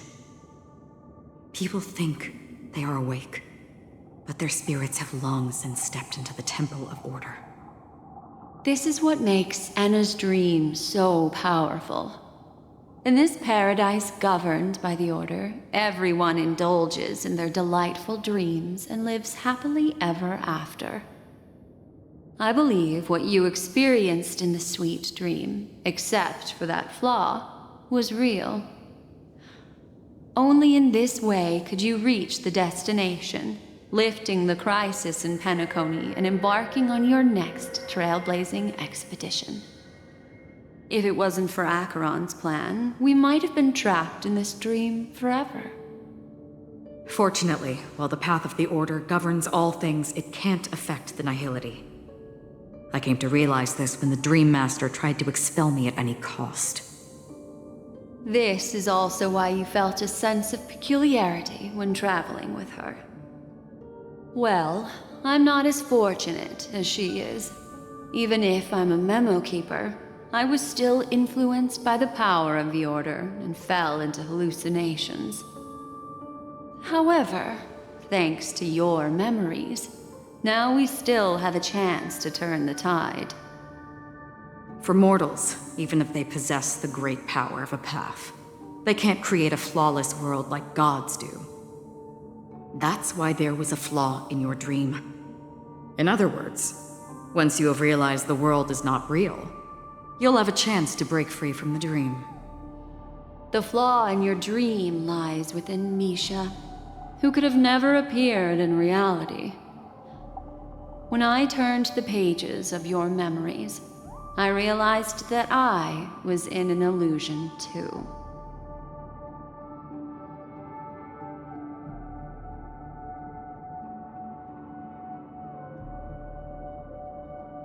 Now Sunday has usurped the power of the Harmonious Choir through the Charmony Festival. Asdana has thus fallen into Enna's dream, transforming everyone equally into the notes of the Eon. Failure doesn't mean weakness. Only the strong can gather the will to resist the Order and try to break free. We still have a chance, though. To make it happen, please, Black Swan, guide us to those with a strong will. All right, please come with me. These people are... They're the ones who accept Enna's dream and indulge in their happy illusions. We have no means to wake them up now. Not even your clockwork will do the trick. However, there are still other things we can do. Let's keep going.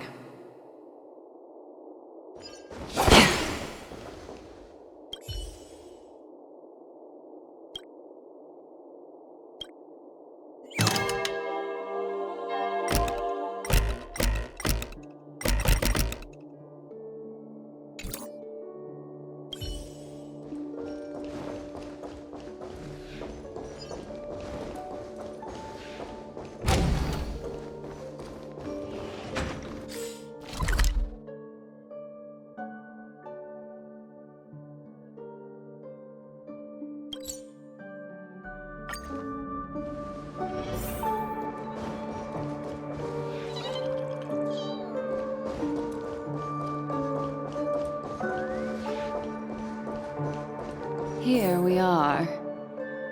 It's... Robin?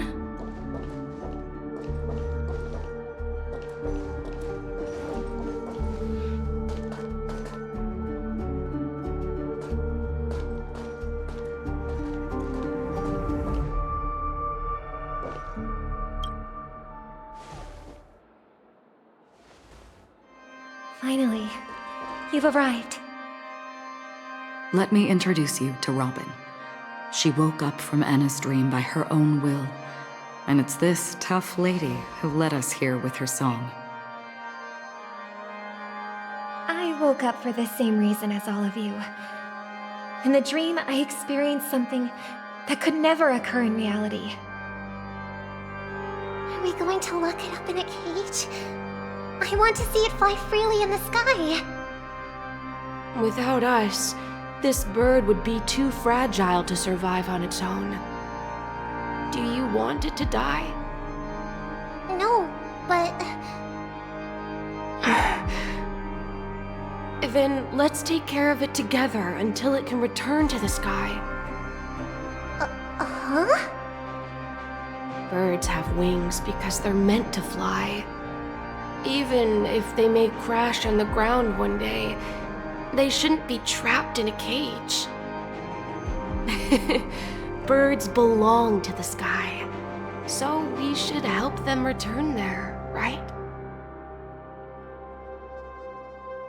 The illusion was so impossibly blissful that I realized it was just a dream.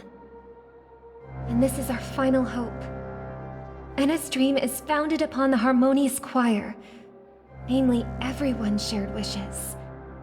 It will only materialize once the aspirations of all beings in Penacony merge as one.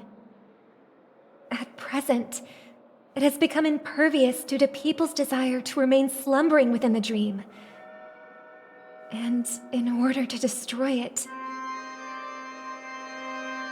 we must make everyone in Penacony want to wake up.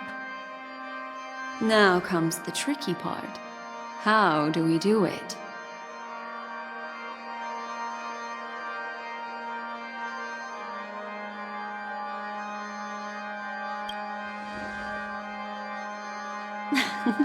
You want to go back? Unfortunately, human consciousness always gravitates toward reality. Now that you've seen the flaw in the dream, there is no turning back. Humans yearning for sweet illusions borders on obsession, leading them to subconsciously resist the harsh reality. Therefore, I carefully selected a moment where she was completely unguarded, guiding her to uncover the truth herself to make her regain her consciousness. However, to wake up everyone in Penacony and get them to share the same determination, that would be nearly impossible. Indeed. I'm afraid it's almost as difficult as resurrecting an Eon. But we can't just stay here and do nothing. This is a critical moment for the whole universe. Who cares about some dumb number?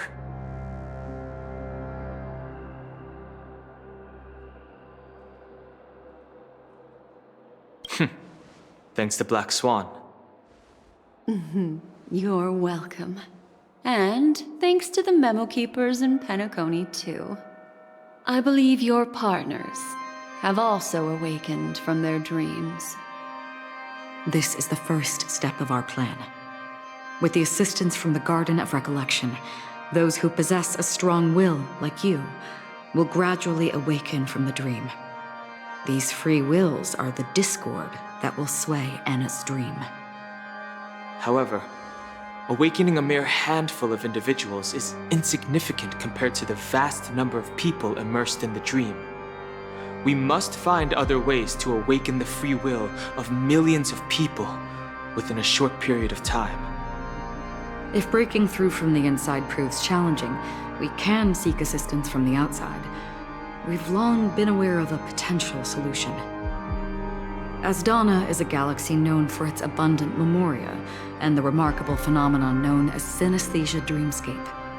When people first enter this place, they often find themselves and others sharing a collective dream. At this very moment, there was only one dream encompassing the entire Asdana system.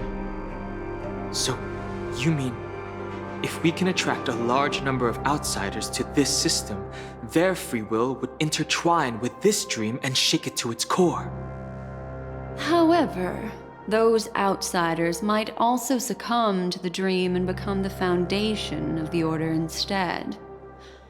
The real challenge is, how can we gather a huge number of people as determined as you within a short period of time? Looks like the Jade Abacus of Allying Oath will be the only solution. No. No need for that. Keep your once-in-a-lifetime treasure. We don't need to bother the Cienjo Alliance for such a tiny request. You want thousands of people with unwavering free will? That's easy. Just leave it to us Galaxy Rangers. You can gather Galaxy Rangers? Outsiders may see Galaxy Rangers as elusive and disconnected individuals, and actually, they're right.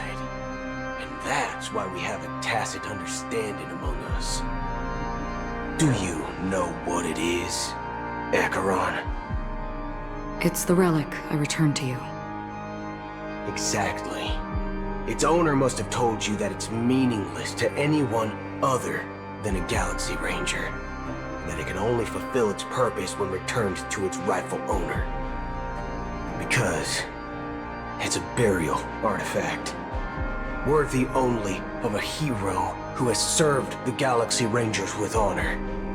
When its light illuminates the universe, it means the fall of a hero, and in the direction it falls, countless meteors will streak across the sky.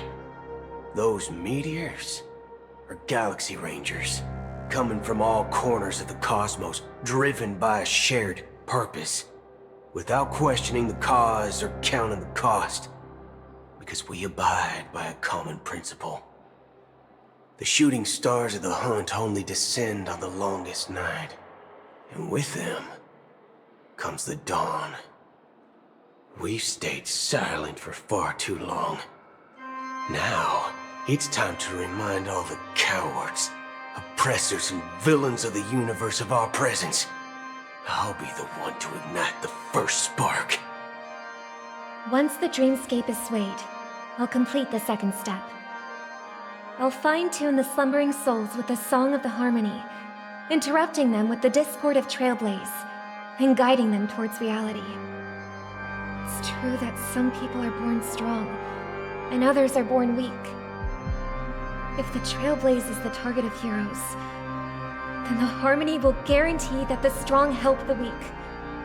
Only the people of Penacony themselves can be the saviors of their homeland. Their path of happiness should be forged by themselves. While I may not be a nameless, I'm willing to instill courage in all those who need it. This includes my brother as well. Anna's dream is too cruel for him and everyone else. Your plan sounds well conceived, but still, it appears somewhat idealistic and romantic. The flaws rooted in human nature can't be eradicated overnight. Do you believe these efforts alone are enough to convince everyone to choose the right path? I agree with you, Black Swan. That's why the most critical aspect of this plan is not to convince everyone to choose the right path, but to inspire them to save themselves. So, you're the key in the end, I assume? The Harmonious Choir possesses the power of an emanator. To overcome it, you'll need the same level of power. The final step in destroying the sweet dream will be my responsibility. That's a relief to hear. Now that our roles are assigned, let's get to our battlefields and pose a grand finale. May I have a moment alone with you? There's one more thing I need to explain to you. This grand festival is drawing to its close. This is the starting point for the ultimate stage of our journey. Just as it marked the beginning of all the stories in Penacony.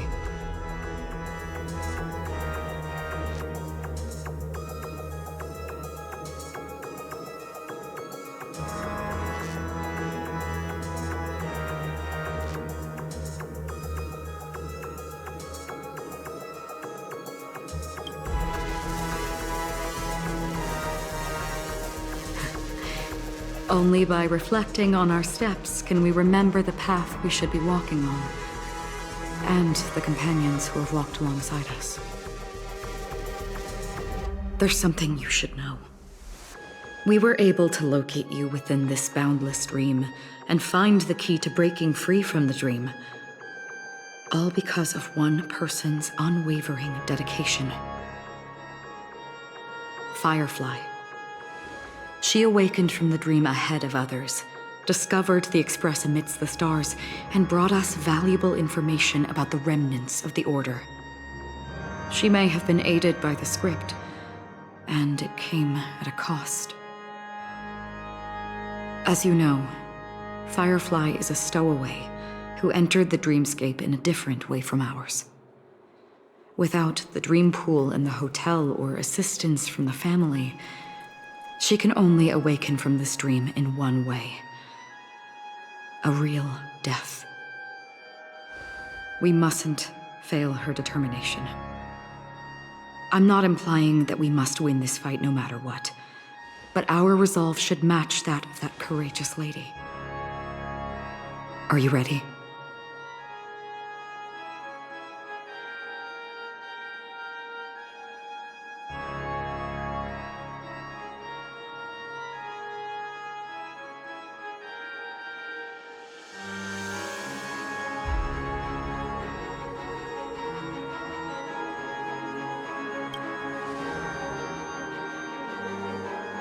Very well. Now, please close your eyes.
How long has this reign been ongoing? If I remember correctly, it has lasted for decades, or even centuries. The unwavering determination of the Hunt followers persists even in death. But thankfully, we've guided those lost souls to their lives beyond. They were heroes in their time. And they won't be reduced to puppets of the Nihility in their death. You see, the shadows on the sea have vanished. Do you remember? He once said that the sky would clear when the regrets of the departed had faded away. But it's still raining. I know. So, why is all this?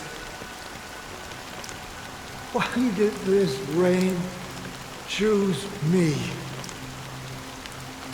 Because someone's regrets haven't been fulfilled, perhaps. Mortals who walk the paths are like sailors on a vast ocean, leaving behind a trail that creates countless ripples of possibilities. These ripples last longer than the fleeting lifetimes of humans. And for some, their presence leaves such a strong mark that it's reflected in the waves. Sin-thirsters, the obsessions of the Pathstriders. They emerge from the depths of Ix, seeing themselves as masters of their own destiny, unknowingly repeating the actions of their past lives. They emerge from the nihility and head toward it, leading purposeless lives. However, these hollow phantoms, they have journeyed with me for such a long time. Oh. So this is how it is.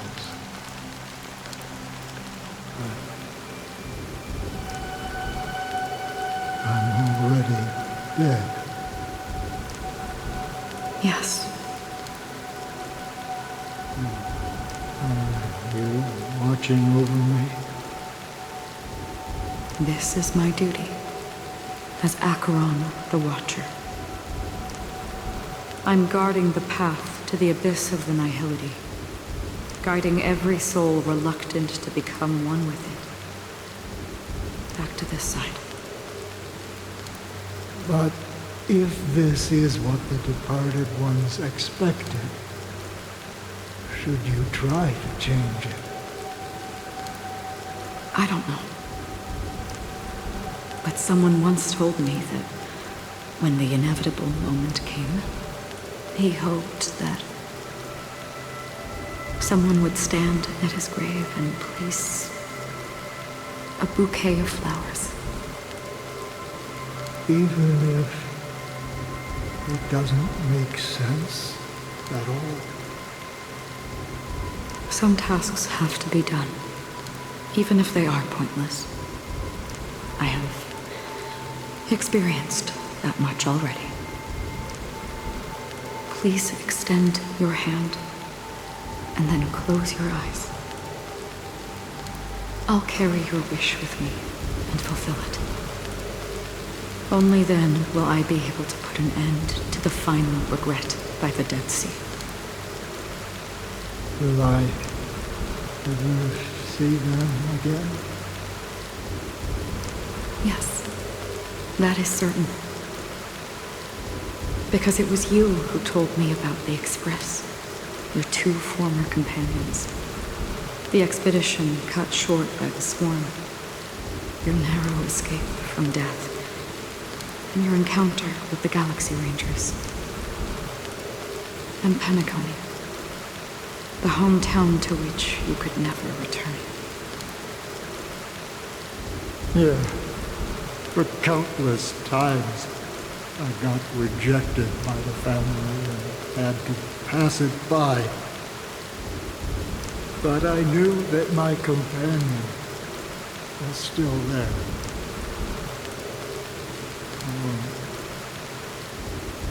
Okay.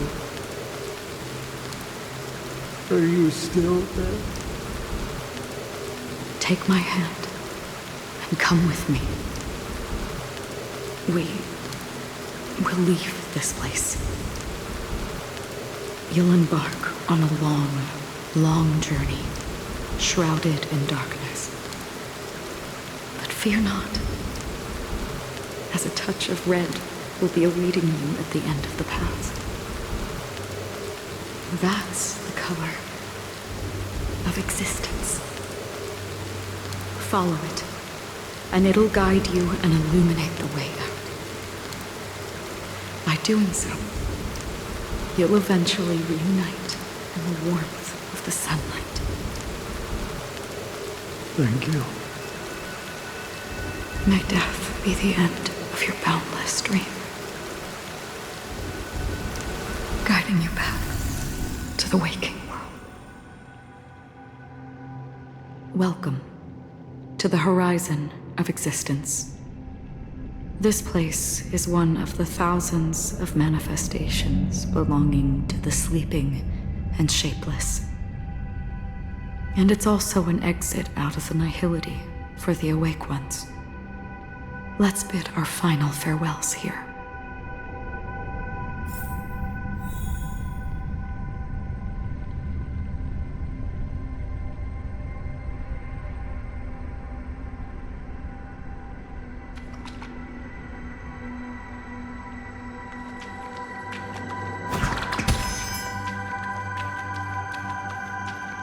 Always distinguish between reality and imagination.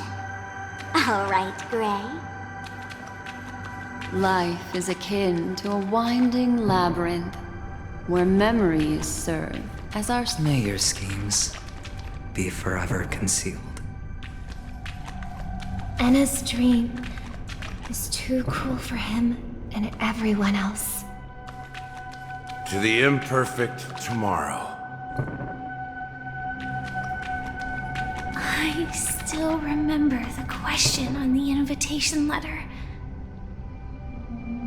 Why does life slumber?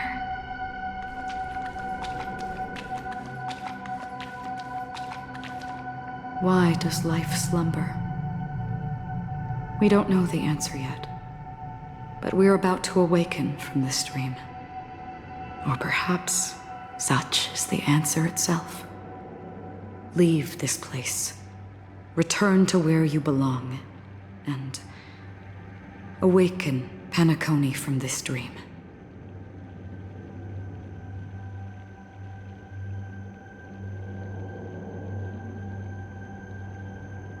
As I said, our plan is not about convincing everyone to choose the right path, but about inspiring them to save themselves. So, when will people actively save themselves? The answer is when they are in desperate situations. Like a drowning individual in the deep sea. When one's body and mind bear immense pressure, agony, confusion, and despair will follow. I firmly believe that. The fragility of humankind often freezes them in their tracks. But in truly desperate situations, they will strive to save themselves. And now, Penacony has enough heroes to lead them forward. It's through this inherent, self-centered instinct that people exert their utmost effort, even when they know their struggle is fruitless. As absurd as it may seem, it's their resistance. As for now, it is time to guide them, not as a savior, but as a nameless among those mortals. In this way, you will reunite in the warmth of the sunlight. The rain is intensifying. Before we part ways, please allow me to ask a few final questions. So far, you have forged unbreakable bonds with numerous individuals and entities in the Sweet Dream. Might I ask if you fear severing these bonds with your own hands?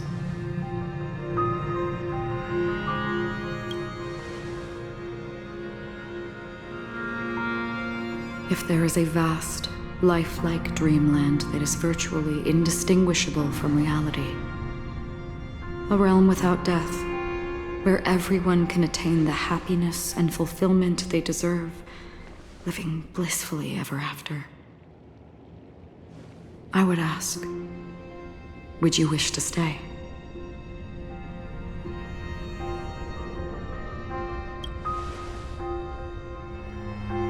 Imagine if this splendid dream were fated to fall apart. Friends, family, strangers. followed by the gentle breeze, soaring birds, the stars, and ultimately yourself. Everyone, and every face they remember. The joy and the heartaches, the vows sealed and those left hanging.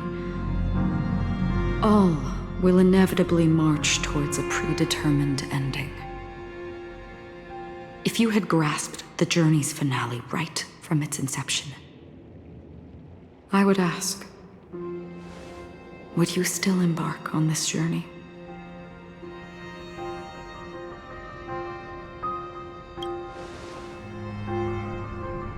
I'm glad. The answer itself doesn't matter. What matters is that you've made a decision. Listen, touch, and ponder. And therein lies the sensation. Cherish it, because that's what makes us exist. Such is the only answer humans can offer when facing the nihility. If the nihility represents the primal fear of life, rendering any lofty convictions insignificant under their imposing shadow, then behind this shadow, there must exist the most fervent source of light in the world.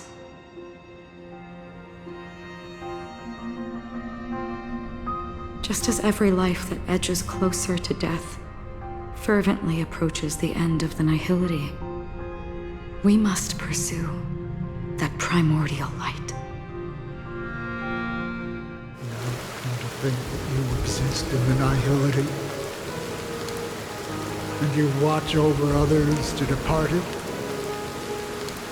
Such a task is absurd and meaningless. Nevertheless, someone had to do it. As for the meaning you mentioned, even if it's a meaningless task, I've come this far, haven't I? Even if the future you forge may not even belong to you. It may not belong to me, but it definitely belongs to someone. What hardships you must have experienced.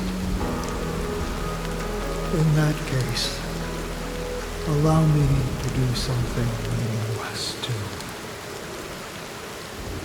Please, tell me your name.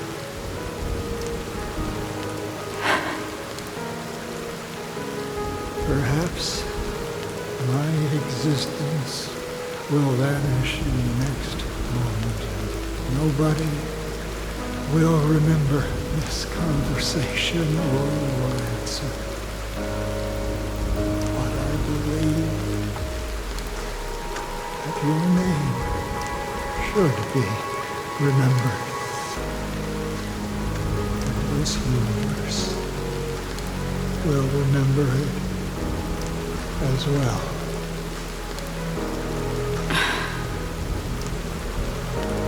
For me, some things are difficult to recall, yet there are others that I find challenging to forget. Such is memory, a creation of the past that blossoms into significance in the distant future. I remember that marks the start of my journey, the origin of the vibrant red hue in my life, and the most fervent element amidst every tempest. That's my name. Raiden Ozenmori May.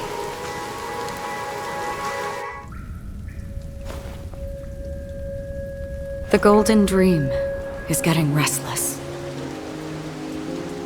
In the coming long nights, I'm afraid you will face many setbacks and witness many tragedies.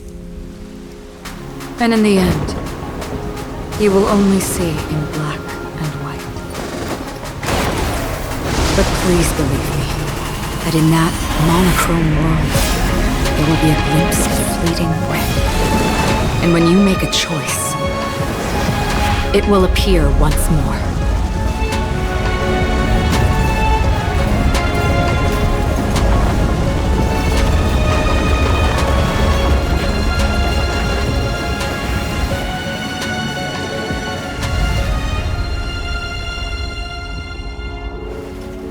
What you must do is ponder its significance, then return to the waking world.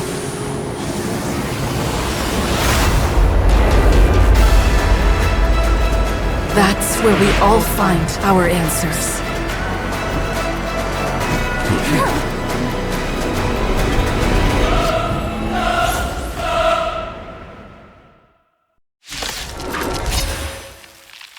Have you broken free from the dream of order? We've done enough sleeping already. Let's show them a wake-up call.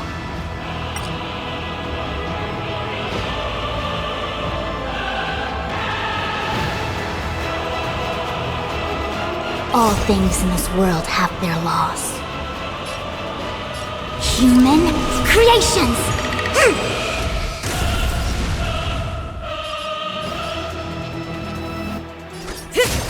Noisy. I'll take the lead. Wake up! Converge and awaken! Another journey begins. Relax. No matter. Didn't hurt. Without order, how can the weak be righteous? Keep up with me. Stand still. No matter. I weep for the departed.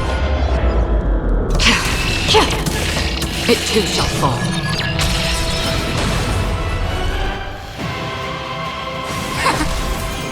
Again? If you have any objection, feel free to make your case.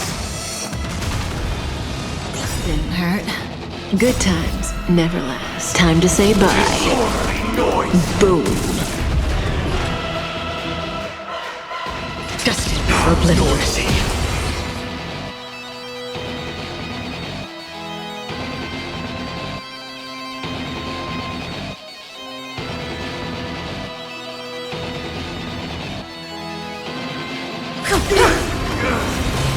We're finally waking up from our dreams.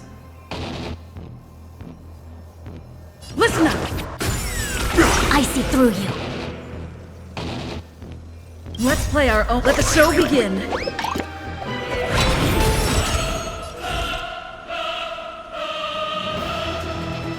Disorderly noise! Again? May as well kill them all. Disorderly noise! Stand still. Still water for oblivion. Still the same old. I weep for the departed.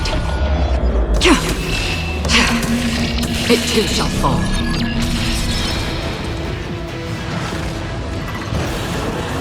7,336 notes. I solemnly invite you to join the glorious chorus and ascend to the heavens!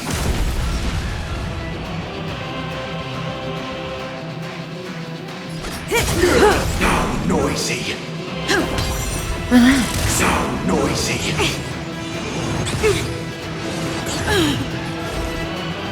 Together as one. Destined for oblivion. Yin and yang. Good times never last. Time to say bye. Boom.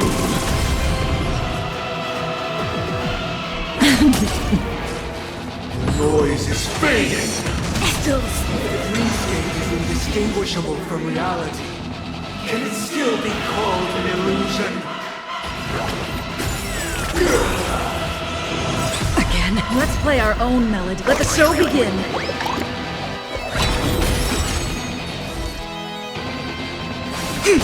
Stand still. Yin and yang. With this perfect melody I command, recreate paradise anew!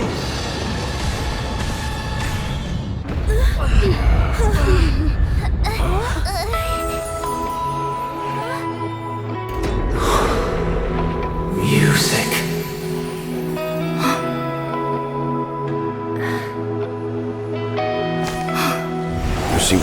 another kind of sound coming into the Order's symphony.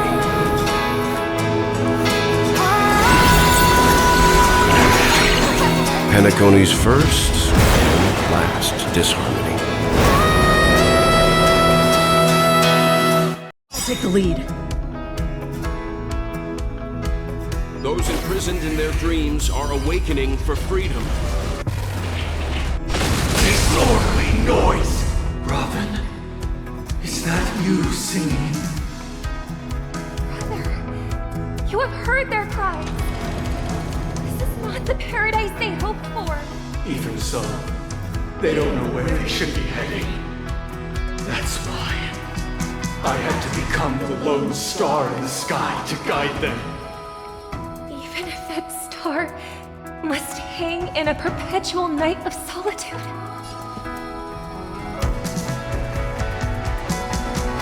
Let's play our own melody. Let the show begin.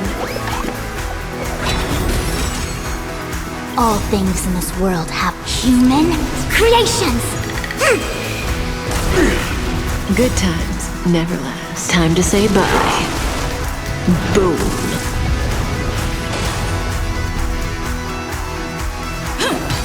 May as well kill them all. Noisy. Destined for oblivion. A quick divination. I weep for the departed.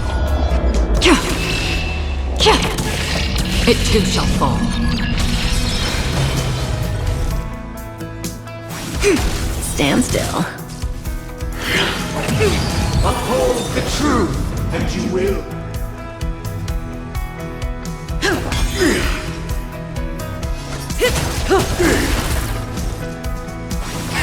Noisy. Sink into a dream. Free will, or was it fate? Still waters of oblivion. Keep up with me.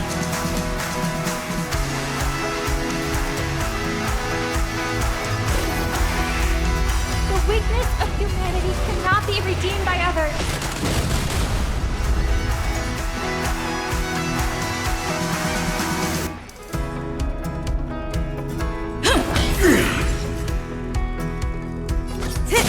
Noisy. Good times. Time to say bye. Disorderly noise. Boom.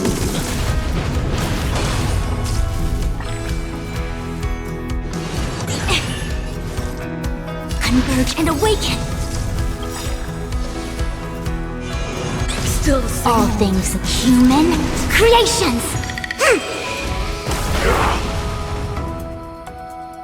Disorderly noise. Stand still. Let's play our own melody. Let the show begin.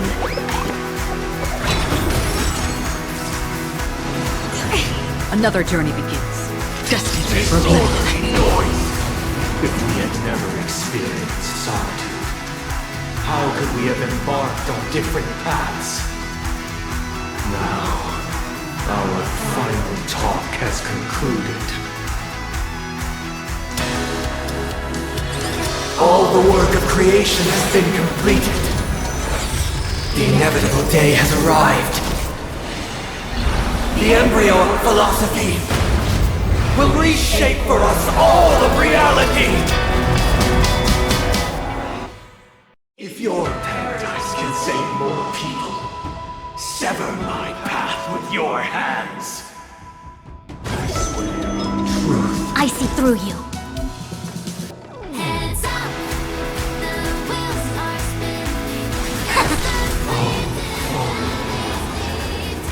May I honor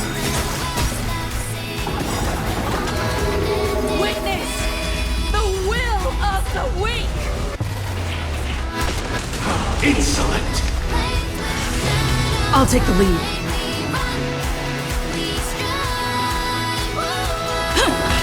Relax.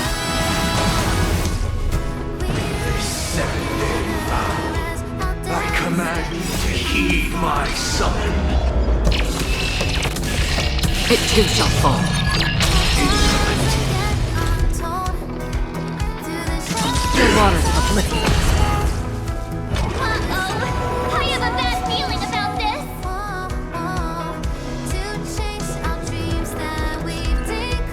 Together as one. It was not you who created all things.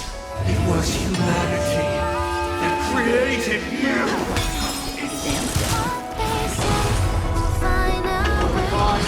Become the foundation of our paradise. Good times. Time to say bye. Boom.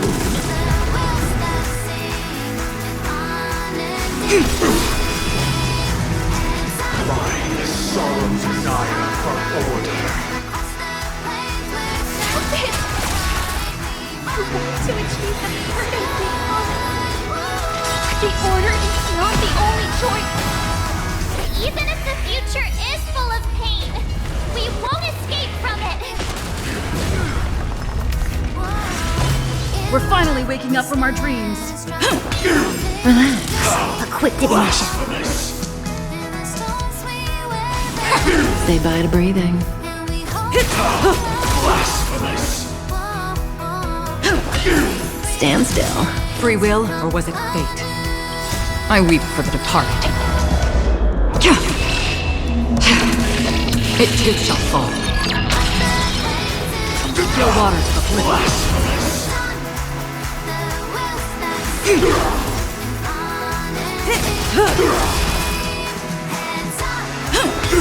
Relax. I swear on truth. Good times. Time to say bye. Boom. Have a noble soul! Don't be shackled by the past! Insolent! Let's play our own melody. Let the show begin.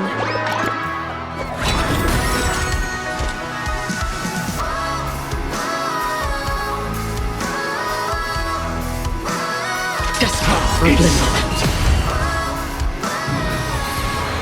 May as well kill them all. Insolent!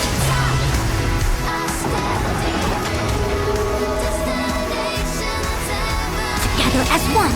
I swear on values. Stand still. I swear on rules.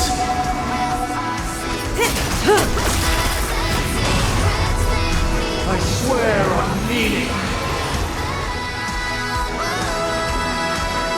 All things human creations.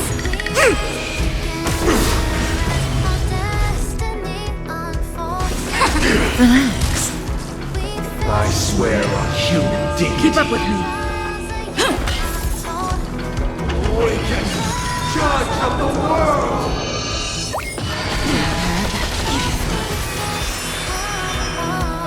Still waters of oblivion.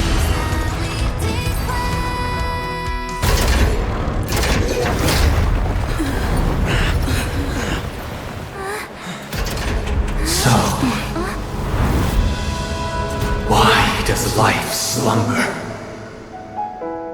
Because someday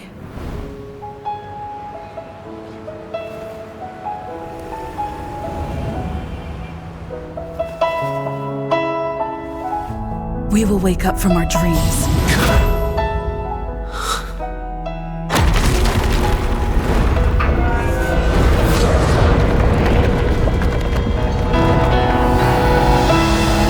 The night is still too short.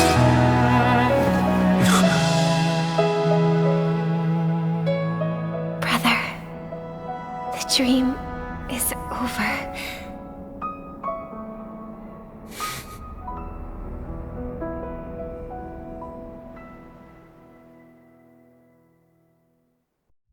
In the first year of the AE 2158, a fiery conspiracy erupted in the land of the dreams, but soon faded in chaos and destruction. Whispers carried the tale of those fateful 48 system hours, when a sun teetered on the precipice of collapse. A paradise stood on the brink of destruction, and a world was poised to surrender to its new master. Amidst it all, a body decayed, a pack of vultures gathered, and a brother and sister were doomed for eternal separation. And so, an eon succumbed to slumber once more. Some celebrated this fall, while others mourned. Among the insignificant witnesses, mere specks in the vast tapestry of the universe, it was said that this time, the Eon met their demise with dignity. As the cosmos bathed in the radiance of a pure dawn, a tempestuous storm brewed on the horizon. The chant of everything for the Amber Lord grew ever louder. Yet, no matter how one contemplates it, time inexorably swings Klapot's colossal hammer in eternal cycles. The tale of the Astral Express reaches both its conclusion and a new beginning. Time marches forward, heralding the arrival of a new chapter in the history of trailblazing expeditions. Brother, do you think the stars will fade away? Where did that come all of a sudden?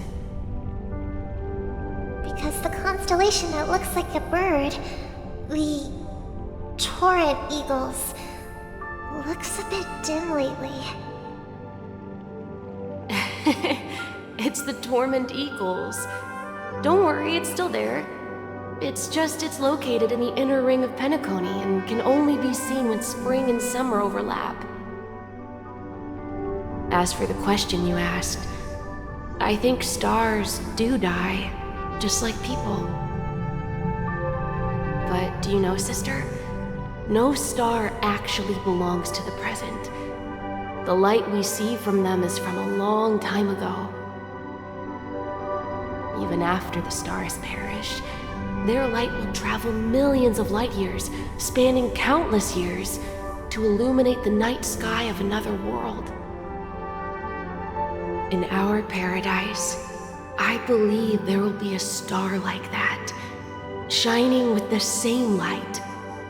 Its radiance will last forever, and its name will be happiness. No, not just one star. We should have 2 stars. Or maybe even more. Yeah, you're right. It's a deal. It's a deal then. This is our promise, and nothing will sway our ideals. Yeah, you bet.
pleasure to hear your voice again.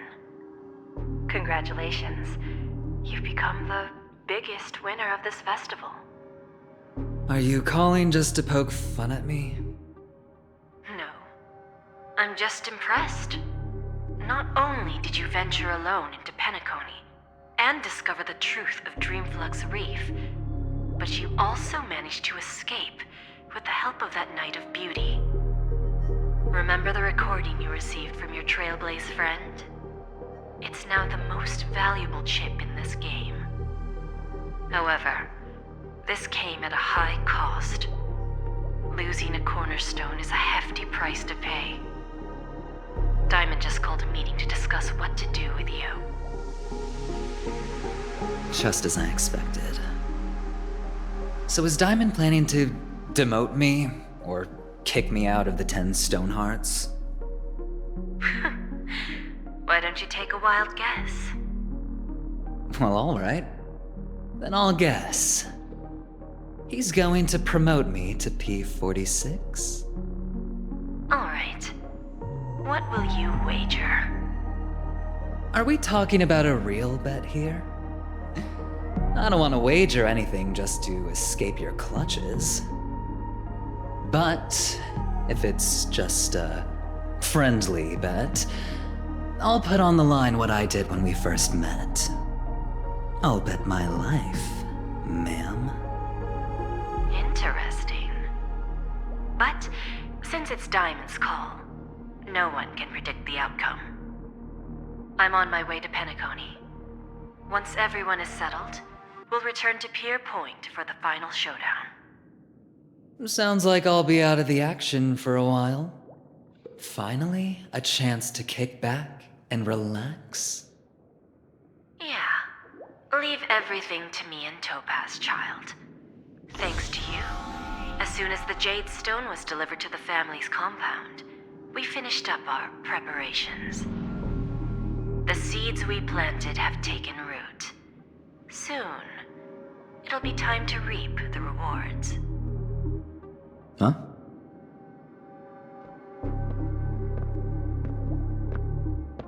Let's wrap it up for now. Looks like I've got a visitor here.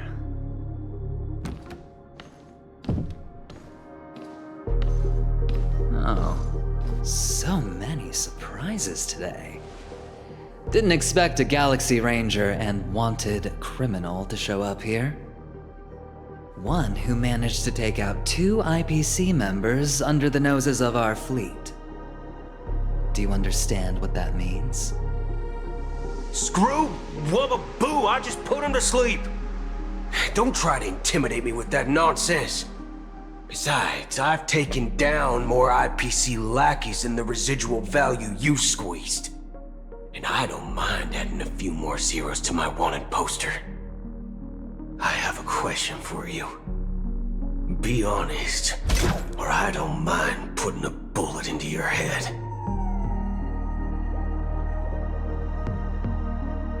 Tell me, where is Oswaldo Snyder?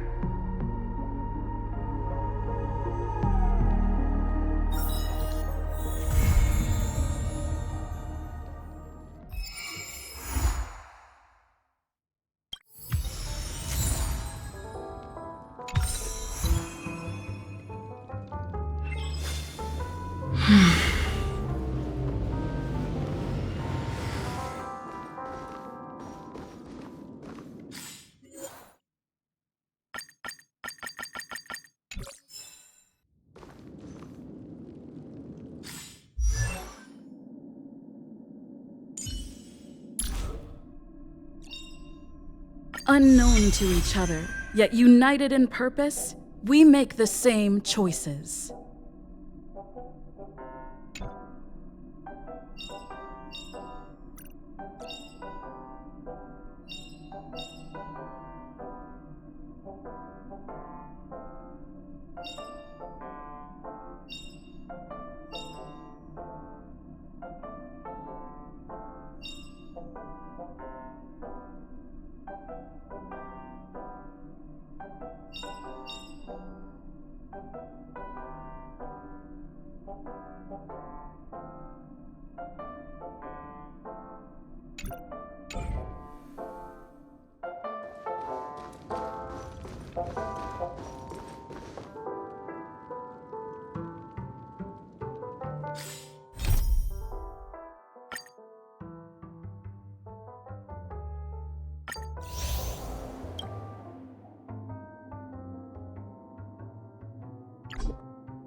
It's your call.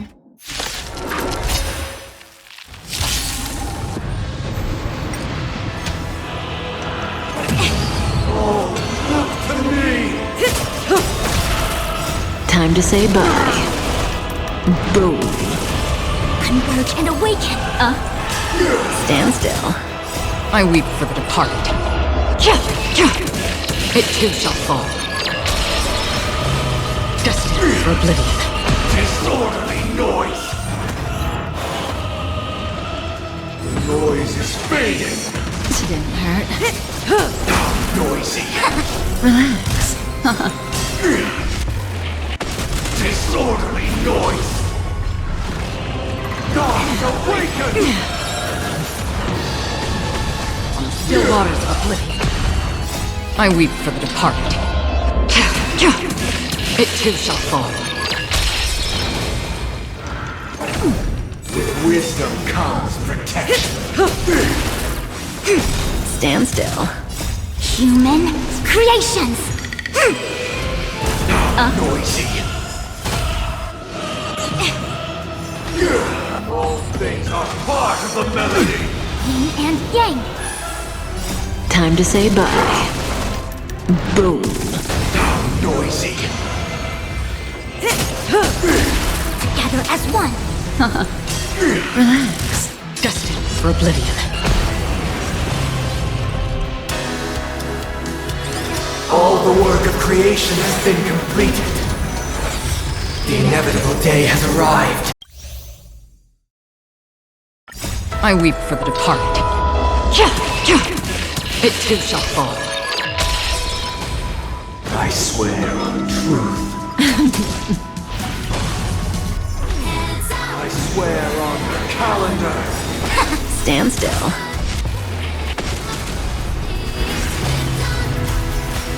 I swear on words. Ill fate descends. Beneath the waters lies an endless abyss. Insolent. Still waters of Insolent. How insolent. How insolent. I weep for the departed. It too shall fall. I swear on meaning. Relax. Human creations. I swear on human dignity. Ill tidings manifest. Awaken, judge of the world. Time to say bye. Boom. How insolent. Destined for oblivion. Together as one. Stand still. I weep for the departed. It too shall fall.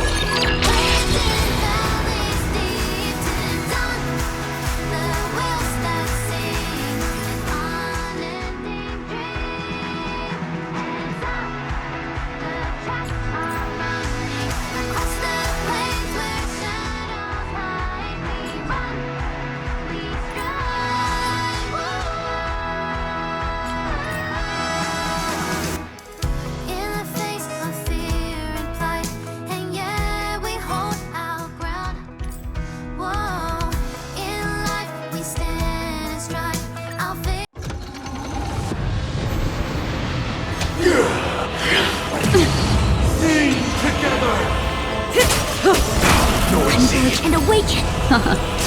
Relax. So noisy. Again. Still waters Noisy. I weep for the departed. It too shall fall. Disorderly noise. All things are part of the melody. Time to say bye. Boom. Human creations! Noisy.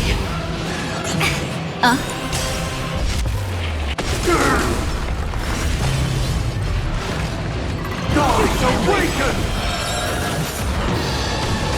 Destined for oblivion. I weep for the departed. It too shall fall.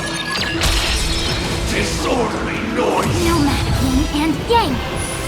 Uphold the truth, and you will. Relax. Sound noisy. Wait for good tidings.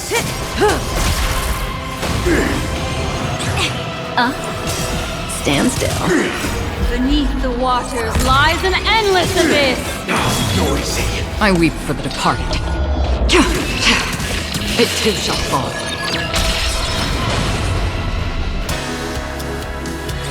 All the work of creation. I swear on truth. Converge and awaken! Human creations! How insolent! Still waters of oblivion. I swear on words. Time to say bye. Boom. I swear on values. Relax.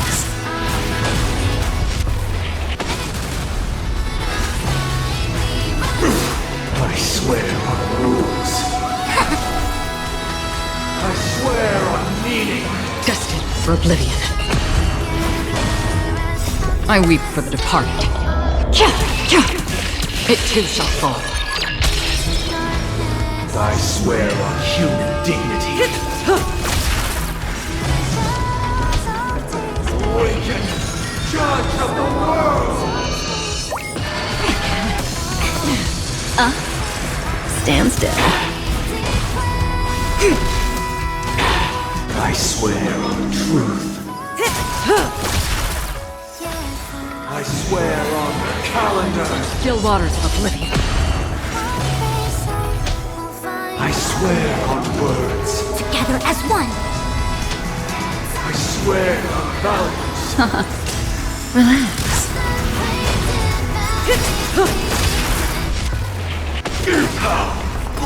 Time to say bye. Boom.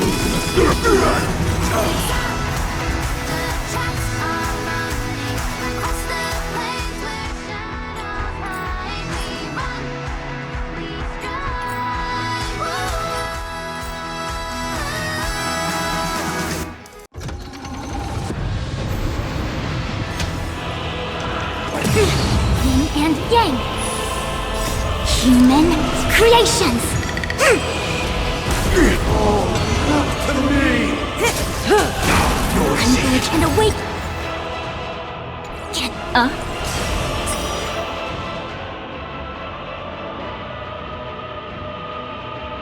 Stand still. I weep for the departed. It too shall fall. Destined for oblivion.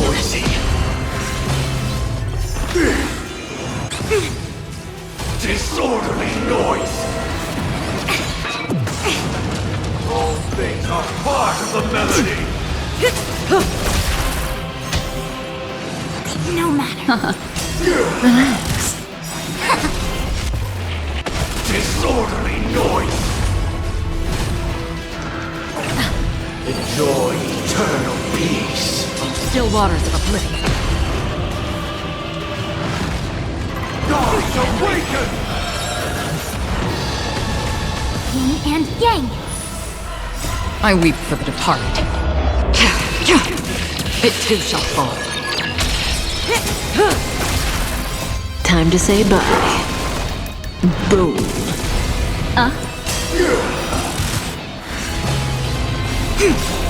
Human creations! Didn't hurt. Wisdom comes protection. Relax. Sound noisy. I weep for the departed. It too shall fall. All the work of creation has been completed.